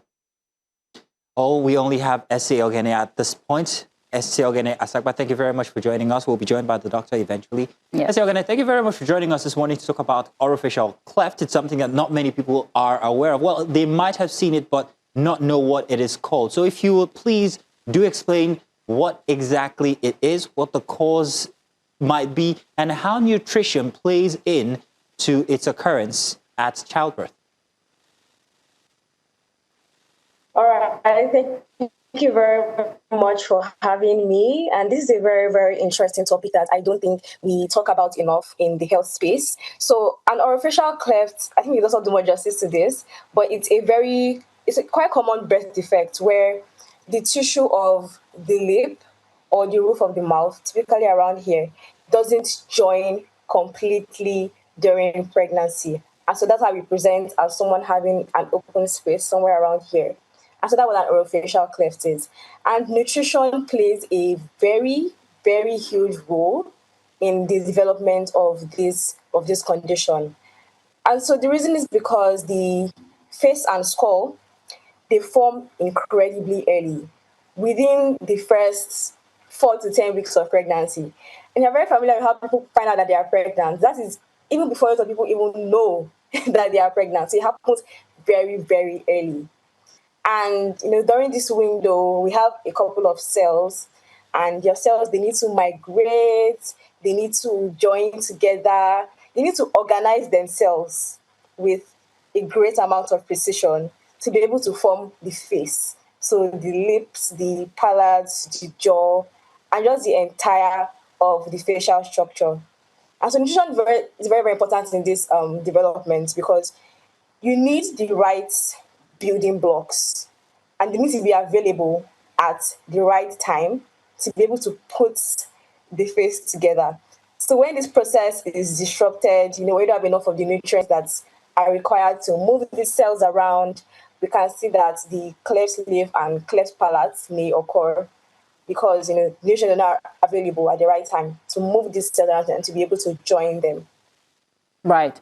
So, Essay, I think there's a debate I would like for you to solve for me. Now, a lot of people will say, for a child to be born, there's a father and then there's a mother. And, there's this thing going online now where they say the fathers as well have to take care of their self in preparation to, wanting to have a child. So would you say in this situation, the nutrition is based on the mother alone, or also based on the father who's providing the swimmer? Yes, it's a very healthy balance of both. It is not dependent on the mother alone. And for a child to come into being, you require cells from both the father and the mother. Mm-hmm. And so these two cells are joined together to form, the baby. Mm-hmm. And so as the man providing the swimmer, providing the sperm, it also has to be of good quality. Mm. It is not only dependent on the woman's egg alone, because these two factors are coming together to form a baby. And so both of them have to be of good quality. And because the father's sperm also, is very necessary in certain processes, like forming the placenta, for example. And so they need to both be of good quality. It's not just a woman's job. The man also needs to be eating healthy, staying away from alcohol, not smoking, just to have this high quality sperm that's joined with the woman's egg to form a healthy baby. So it's not just a woman's job. These men have to step up as well. Right. I've learned something apart from being implicated in the situation, but that man's sperm actually is responsible for the placenta. Is that what you said? Yes, it's very interesting. Now let's go back. Factor. Oh, okay, great. Yeah. Let's go back and talk about nutrition. I just read here that the palate develops slightly between the 6th to 12th week of impregnation. And I'm wondering whether nutrition plays a very vital role between this time, the 6th to the 12th week. And what could happen if there is lack of proper nutrition, or because there are also other factors that are also that could cause this to happen. But I'm very specific on nutrition, when it plays the most important role in the development of the fetus. Yes, it definitely does. So previously I had mentioned that, the face develops quite early. Mm-hmm. And for any tissue in your body to develop, you need cells to come together and join themselves, to migrate and to fuse. And so nutrients are very responsible for the movement of these cells from one place to another, and also helps them to join together. And now we have one very important nutrient. It's called folates, or vitamin B9. Now, when folate is missing, that fusion process is disrupted. It can be disrupted. And so when you're missing a very important nutrient that is crucial to the joining of those cells, we can end up with conditions like cleft lips and cleft palate, because these structures that are supposed to join together, the process could not be completed properly because the important nutrient was lacking. And also, it's not just folate as well. It's not just one deficiency that is causing it. It is a combination of different factors. like low nutrient stores going into pregnancy. You know, when you get pregnant or you're trying to get pregnant and the nutrients you have stored inside you are not adequate, it can, contribute to this. And also because, you tend to, this stage usually happens before you even find out that you're pregnant sometimes, before you even realize that you've missed your period, right? And so you will not even know you're pregnant and this crucial stage is happening and this critical window may be closing. And so there are so many nutrients that also play a big factor apart from foliate. And foliate gets the majority of the attention. Rightly so. When you say folates now, if biology serves me well, that's folic acid. Am I correct? Yeah, folic acid, folate, vitamin B9. So they all have different names. Apart from popping these as pills, let's get practical now. The Nigerian diet, our Nigerian foods and all. Where can pregnant women actually get these folates from? Yes, so a major source of folates is dark green leafy vegetables. So you have your ugu, your efo, your tete, your shoko. They are very rich in folates or folic acid. We also have citrus fruits. So things like orange, lemon, lime, they're very rich in folates as well. And then we have your legumes. So beans. Beans is one of the best sources of folates. So if you hate beans, this is not time to be hating on beans. Don't sleep on beans. Your vegetables like efo. If you ever combine them together, that's a great combination. We have citrus fruits as well. And then we also have beef liver. So liver that is from beef. But in pregnancy, you have to be pretty careful with these nutrients. I will explain a bit on that. Please do. When it comes to liver in pregnancy. So we don't really recommend it for pregnant women, but it's a great source of folates if you are not even pregnant yet. Something you can take to get good amount of folates. Right. So let's say that there's somebody who doesn't take all this. There's some people who are very picky with their food. People like me, before I eat beans, God knows why and when. So if the viewers that are watching are already pregnant and then they are deficient in all, in these nutrition, is this something that can be reversible? Let's just assume that, okay, the baby's face has already been formed, like you said. We don't know until she gives birth. So what can she do prior to, before she gives birth to make sure that, the child comes out whole? Yes, this is very important. So, as nutritionists, we talk a lot about supplements. Don't take supplements if you don't need it. But when it comes to conception and pregnancy, we always advise to start taking folic acid supplements. I'll quickly explain the difference between folate and folic acid. Okay. So folate is the one you get from the food source. It's the natural form of vitamin B9. Folic acid is the supplement form. They're the same thing, but we like to differentiate it because of the supplement version. So we always advise that, if you're trying to conceive, if you're of reproductive age, and that you want to carry a baby someday, we advise you to start taking folic acid supplements because you may not even know when you get pregnant. So we advise you to take folic acid supplements as a woman of reproductive age who is looking to conceive, even before you get pregnant or before pregnancy by chance happen to be pregnant.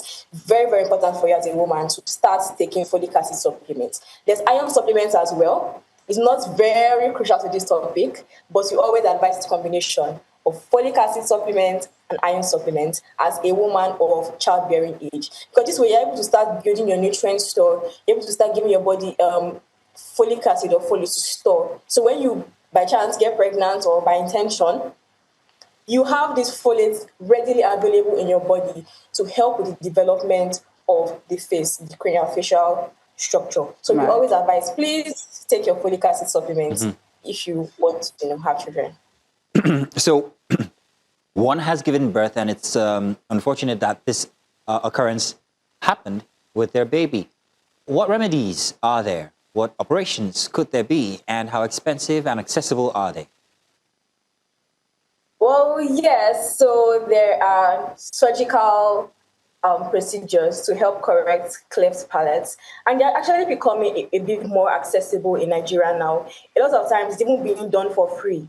It's a very big thing right now where it's very subsidized, it's very low cost. I'm not 100% sure of the price, but a lot of times I come across it free. It tells you, if you have a child with cleft palate, bring them to this hospital. We are doing operations free of charge. So it's the issue that Nigeria is really tackling and they're really investing in. And so it's very, very low cost and a lot of times can also be free. So it is corrected surgically. That is the only way to correct a cleft palate, through surgery. How accessible is it? How expensive is it? Yeah, it's becoming quite accessible. Almost all general hospitals do this surgery. It's not something that it's quite difficult to do. And like I mentioned, it's also very low cost, and a lot of times it's free. It's free in hospitals now because the government and private partners are being very interested in it and are heavily subsidizing this operation. So it's quite accessible in your general hospitals around you. They do it there. We have the best, health practitioners to help perform the surgery. Okay. So I wanted to ask, Essay, would you say that this is hereditary? Oh. No, I would not say it is hereditary because it is not something that just happens because a parent had it or somebody had it in your family. It happens because there was a lack of a nutrient that was supposed to help join the cells together. So the person may be the first in the family to have it. It's not hereditary at all. It is solely based on the nutrient status of the mother and sometimes the father, right? So it's something that's completely preventable. You prevent it by having a healthier diet and having adequate nutrients, especially folic acid in your diet or even as supplements. So it is not hereditary, solely based on nutrient status. Well, thank you very much. Now, it's also very important to note how prevalent this ailment is Yes. and where it occurs mostly. Now, I do know that it has nutritional, what's the word? It's linked to nutrition. It's also linked to other things. But where in Nigeria or the world has it been recorded that these happen the most?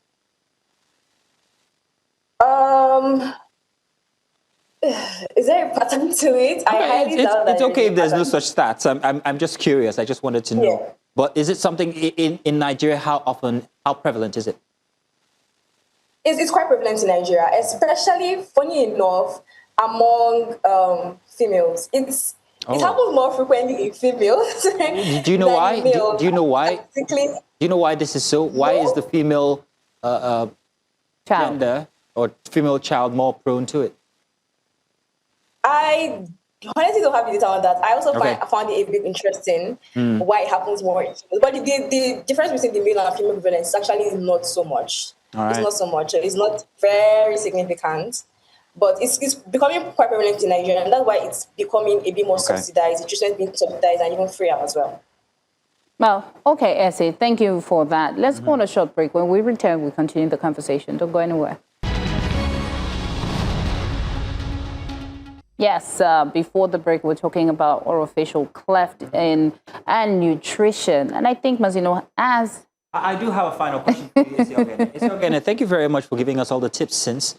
And I'm wondering, so for expectant mothers who are out there watching this morning, from everything that we've said this morning, to summarize, what 3 things should expectant mothers actually take note of and be aware of before becoming mothers?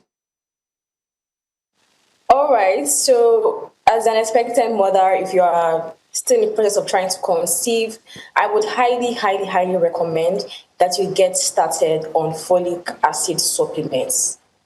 There's a standard dose. When you get to it already comes in the standard dose, so you just have one of it every day. It's very safe. It's very okay. It's perfectly fine by nutritionists, by doctors, by nurses. Everyone recommends for expectant mothers and pregnant mothers. So please take a folic acid supplement. Take your iron supplements as well. Very important for you as a woman trying to conceive or already pregnant. Make sure you eat a very varied diet. So this is not the time to, cut out all your foods or try to be on one superficial, magical weight loss diet. Don't starve yourself, please. You need all the nutrients you can get at this stage because the baby's development and also your own health depends on the amount of nutrients. Because one thing about babies is that they are, in medical terms, you can call them parasites. They will take the nutrients from you and leave you with nothing. So as you are nourishing yourself to be able to build your baby up, also nourish yourself so that you can have nutrients for your own self. And that's why we see a lot of times when women tend to get older, tend to have issues with their bones, leg pain, because they were not taking enough calcium. as pregnant women. So the babies took the calcium from their bones and left them with nothing. Yeah. So you please have to eat. You need to eat properly, eat enough to be able to provide nutrition for the growing baby and also for yourself to maintain your own health so we can live a healthy, happy life as we grow older as well. Thank you very much. Thank you so much, Esel Gene Asagba, for joining us and, of course, educating us on what to take. And, of course, I will go and eat after now. Thank you so much. Who would have thought that life itself is based on the concept of parasitism? Yes. Babies being parasites. Yes. That's an interesting way to actually end the show. Thank you. Thank you so much, Essie. Of course, we know that cleft awareness is important, and it is also important to understand the role of nutrition and the parts we play in minimizing the risk of orophacial cleft. We hope that not just expecting mothers, but people of reproductive age embrace healthy nutrition and consult healthcare professionals for appropriate prenatal supplements. Let's go on a short break. When we return, we have another conversation. Do stay with us. Now, welcome back. One of the stories dominating national conversation this morning is the successful rescue operation involving abducted students in Oyo State. According to the presidency, some of the kidnappers were killed while 8 suspects were arrested during the operation. Now, while many Nigerians have commended the security agencies and the federal government for the rescue, the incident has also reignited concerns about the persistent challenge of kidnapping and insecurity across the country. So the key question remains, are security operations becoming more effective?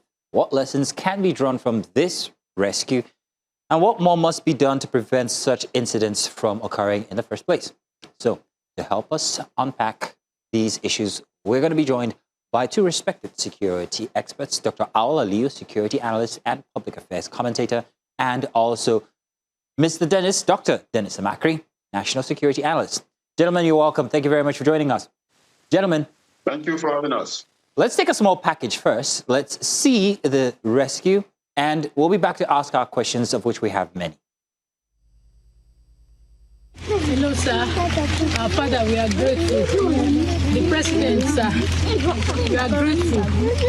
We understand your commitment to our safety, and we appreciate all you did for us. We could see your hand. Thank you very much. And every security operative, they tried so much, and that is why we are still alive now. We are very grateful unto you. Thank you very much. Thank you, sir. Okay, we're back. Dr. Awal, I think I'll start with you. What is your take or assessment of this Oyo rescue operation? Well, thank you very much. Like I would always want to say, security is everybody's business. It is not the business of government or security agencies alone. So all hands must be on deck if the community, the local government, the state, and the nation must be secured. My take on the rescue of the abducted or school children and their teachers is that it's a great thing that they have been rescued alive, hale, and hearty, so to say. It is equally a great thing that they neutralize some of the bandits and also arrested another good number of them that will assist and guide in telling others that are operating within that area. But then the members of the armed forces and, of course, sister security agencies and even volunteers have tried in ensuring that this operation has been successfully executed. I want to personally thank the president for his commitment. He has been persistent in this very matter, and also at the defense headquarters, the Chief of Defense Staff, General Olufemi Oluide, for showing very serious concern on this in the issue, and then technically following up until the last minute of the rescue. Of course, the National Security Advisor, the Minister of Defense, General Siju Musa, Minister of State Defense, Dr. Bello Matawale. All these things are coordinated. The Inspector General of Police, the DGDI, the DSS, and of course the Chief of Defense Intelligence also. This is a coordinated and collaborated effort that yielded this result. I know Nigerians were crying. I know Nigerians were restless. The parents of these children were restless. The husband of this and wives of these abducted men and women were also restless. There was apprehension.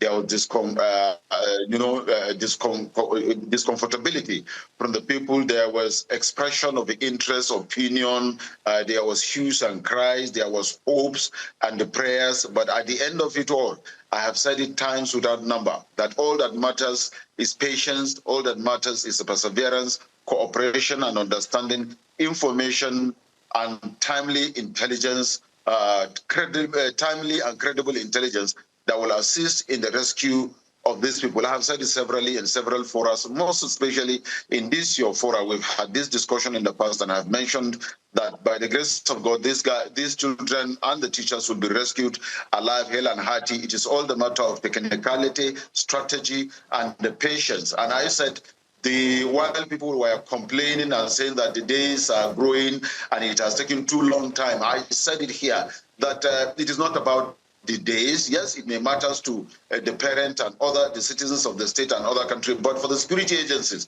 what is most important is the safe rescue of these children and their teachers without losing their lives or even anyone getting injured. I have said it severally, and by the grace of God, today with the coordinated effort, I repeat, with that of the Chief of Defense Staff, General Olufemi Oluide, the ministers, and all other security agencies, it has come to pass. So let's continue to cooperate. Let's continue to understand. Let's continue to synergize. Let's continue to provide necessary, credible, and timely information on issues that are security related.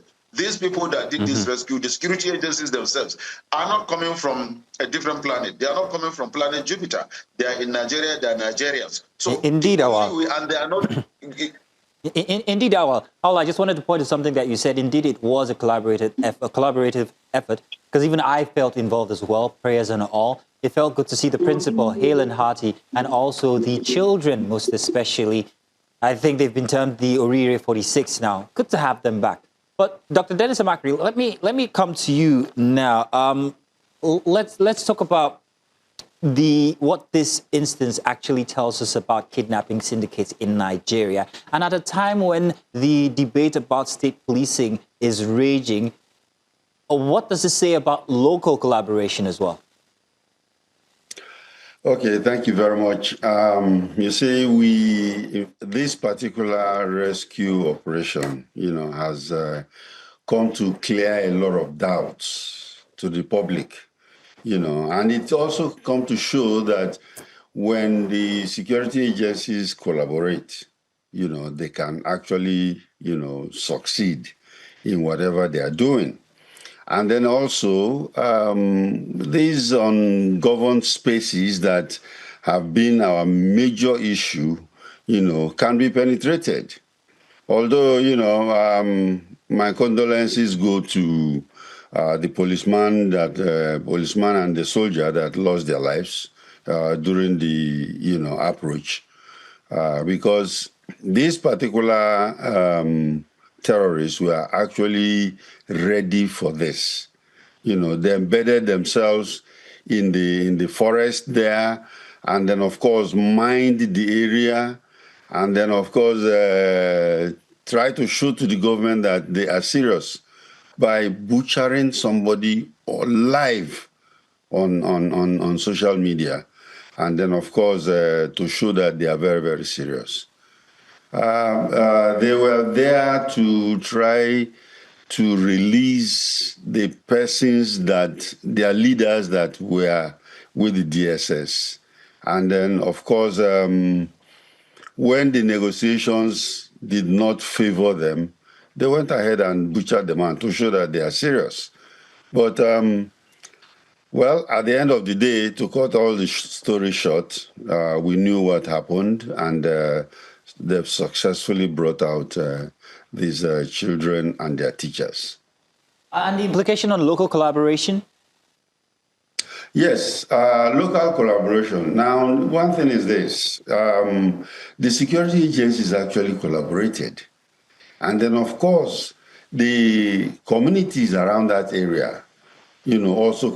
In fact, I want to say a very big thank you to also Amotekun, because I think this gave them the opportunity to, project or show what they are made of. Because the intelligence that are being gathered, actionable intelligence that was being shared with the military, both ground and air interdiction, was fantastic.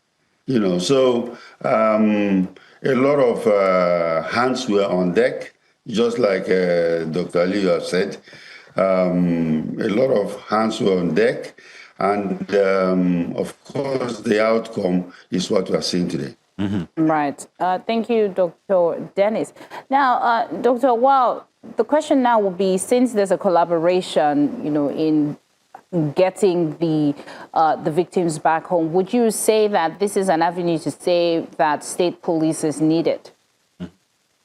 Oh, yes, I would say state police is needed, but only with some certain level of guidance and control, because naturally, the collaborators assisted with intelligence, like Dr. Dennis rightly put, credible intelligence and, of course, timely intelligence. So you see, here there's a collaboration between the security agencies and the volunteer security organizations, the likes of Amotokun and other volunteer security bodies that assisted. And not only that, the journalists also played their role. So now the issue of state policing, you can see where it can be functional, where it can be useful.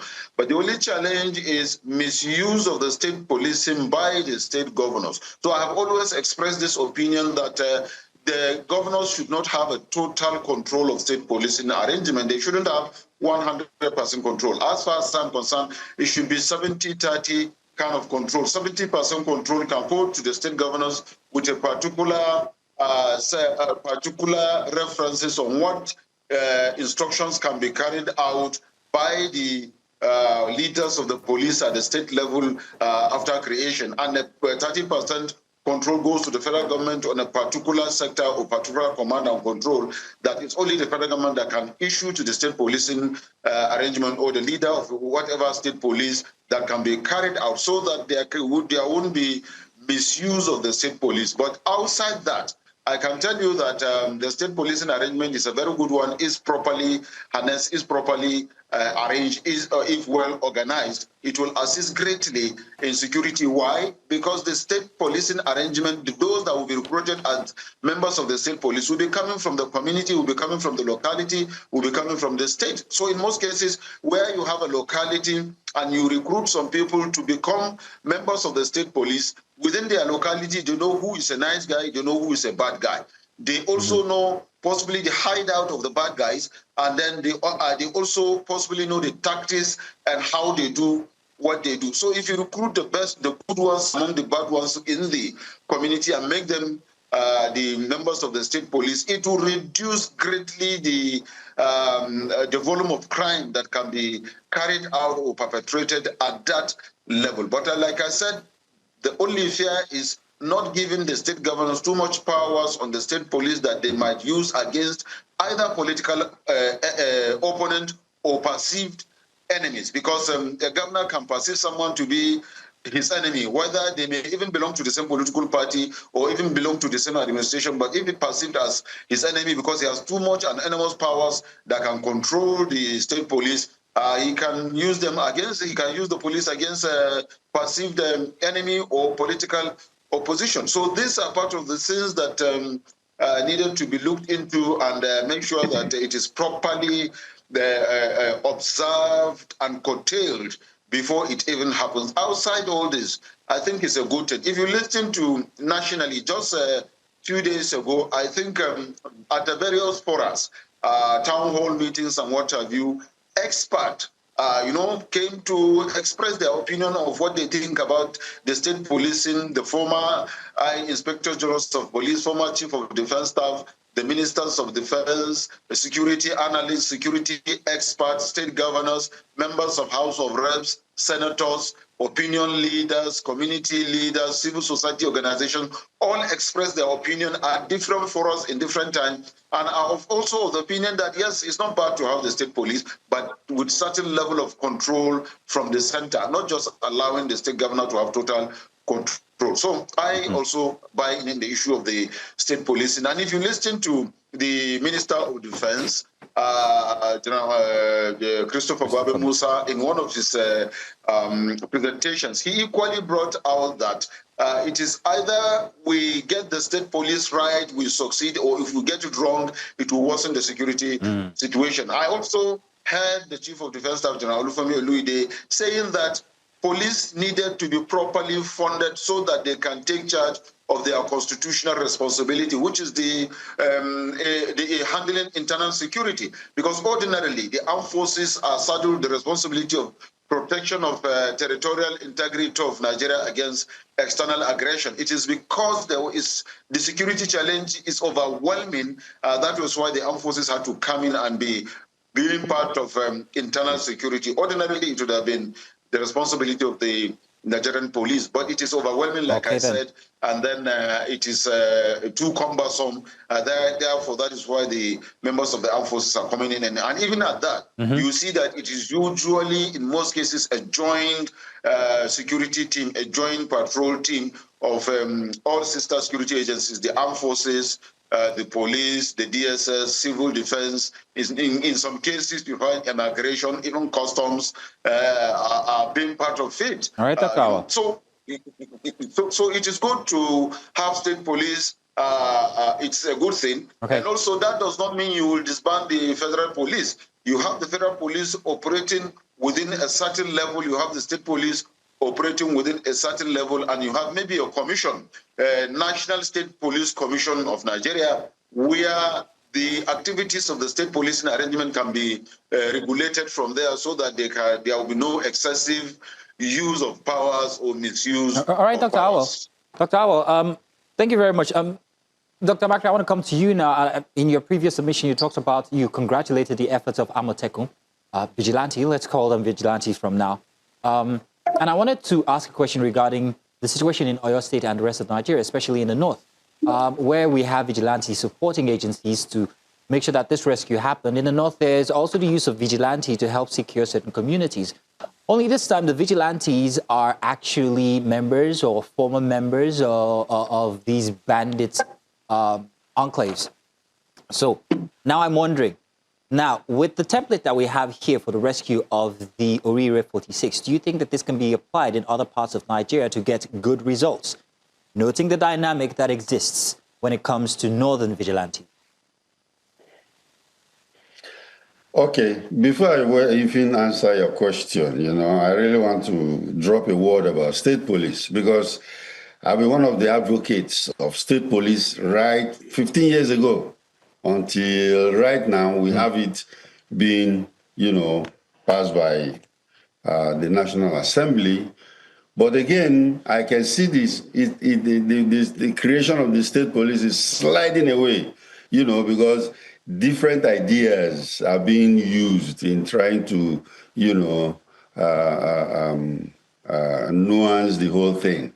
When we say state police, we are not saying state command of the national police. That is not the idea, because a lot of people still see it as a police that is controlled by an IG somewhere in Abuja. That is not the idea. A state police is a state police, independent. In fact, right now, the problem we have with that bill that they are proposing is that National Police Council. That National Police Council that they are putting in there. Because the National Police Council is supposed to be like a supervisory body. Why are we scared? Why are we worried that the governor is going to control it? The governor is not going to control it. If the architects of the state police are very serious in writing down the rules and regulation, what we have here is jurisdictional. There's going to be a federal police, and there's going to be a state police, and the state police are going to be independent of the federal police. In fact, they are, like in a true democracy or federalism, You know, the states don't even answer to the president. They don't answer. He does not control them. You know, and that is very clear. Even in the United States here, you can see it, where we are copying our system. So the state police, we have 1,800 police organizations in the United States, independent. They take care of the law enforcement of their own different states. So trying to now create a state police and then still putting the Inspector General to overlook it, I think we've missed the point there. And that is what the Chief of Defense Staff was saying. We either get it right or we go back to zero and continue the way we are. You know, because even the governor, if it is well written, the governor will find it difficult to control them. Now, the police that we're having right now, who is controlling them? You know, because we don't give them independence, so we can ask them to go and even pursue our political opponents, okay? But that is what I want to clear. Okay. About the vigilante thing, I think all the states have even created vigilantes. Amotekun is a very good example. Now with Amotekun and what they've just done now, you know, shows the place of those vigilantes in national security. Because we expect that, okay, fine, security is not just for security agencies alone. And the communities are supposed to be involved. And if they are involved, you know, these are the avenues. What they are doing is that they are not going there to actually physically fight with guns. It's information. We want intelligence, and we want people to give us credible intelligence on what is happening around the area. So they will give that intelligence to the formal, you know, security agencies, and the security agencies will now do their operational plan and the operational security. So this is where they come in. And I think as this is showing us, you know, an example of what should happen, and other states, I think, should look around and see what they can do. In fact, we still have some people in Borno State that were kidnapped, school children, and this can, you know, the model that they've used in getting this can be applied in other areas. Well, you didn't talk about the dynamic where I mentioned where these vigilantes in other parts of Nigeria, especially the north, are themselves even the culprits from before. Okay. Yes, thank you very much for that. And in fact, that brings me to these Operation Safe Haven kind of safe corridor thing we are doing by bringing terrorists that have surrendered supposedly, and then rehabilitating them, and then, of course, infusing them back into either the military or police or whatever, vigilante. You know, many people have suggested that we can use them even as vigilante, let them secure the area, but that is very dangerous, very, very dangerous, because, you see, there is no repentant terrorists. Most of them are ideological, you know, ideological. So it is very, very difficult to make sure that you are not going to be sure that this guy is repentant, you know. We've had cases, of course, of repentant ones that go back and then looked around and went back to hit the areas that they've hit before. So it is a very critical and a critical situation that we should be very, very careful when we're dealing with these non-state actors, you know. And if we have to take them in, I think there has to be serious training and orientation before we can deploy them. Otherwise, you don't know what's going on in their head. Well, Dr. Awal, before we round up this conversation, do you have anything in terms of this reintegration and how it affects security in general? You see, the reintegration project is initiated in order to build up an information cell. Like you know, these people are dreaded, they are deadly, and they are willing to do anything. So even if you say, okay, you arrest them, and then you don't rehabilitate and reintegrate them back into the community, in most cases, you are telling them to go back to continue with what they are doing. And it is maybe 1 in every 10 situation that those that are rehabilitated are reintegrated now go back to continue to be part of the security challenges, just like a prodigal son. And in every family, you will have one person that is troubling the whole family. No matter how large or small the family is, you may most likely have one child that will become a trouble or a problem to the father. In most cases, that is the situation. And by international standard, according to United Nations, whoever surrenders during a war situation, it is a crime for such a person to be neutralized or to be eliminated. So under these circumstances, people decided to surrender themselves. We have realized what we are doing is very, very bad. And we've agreed and promised that we will change and at the same time assist the security agencies towards indicating and informing them of the modus of operandi of how we were operating before, becoming better people. That's number one. Number two, there's this insinuation that they were being recruited into the police or into the army.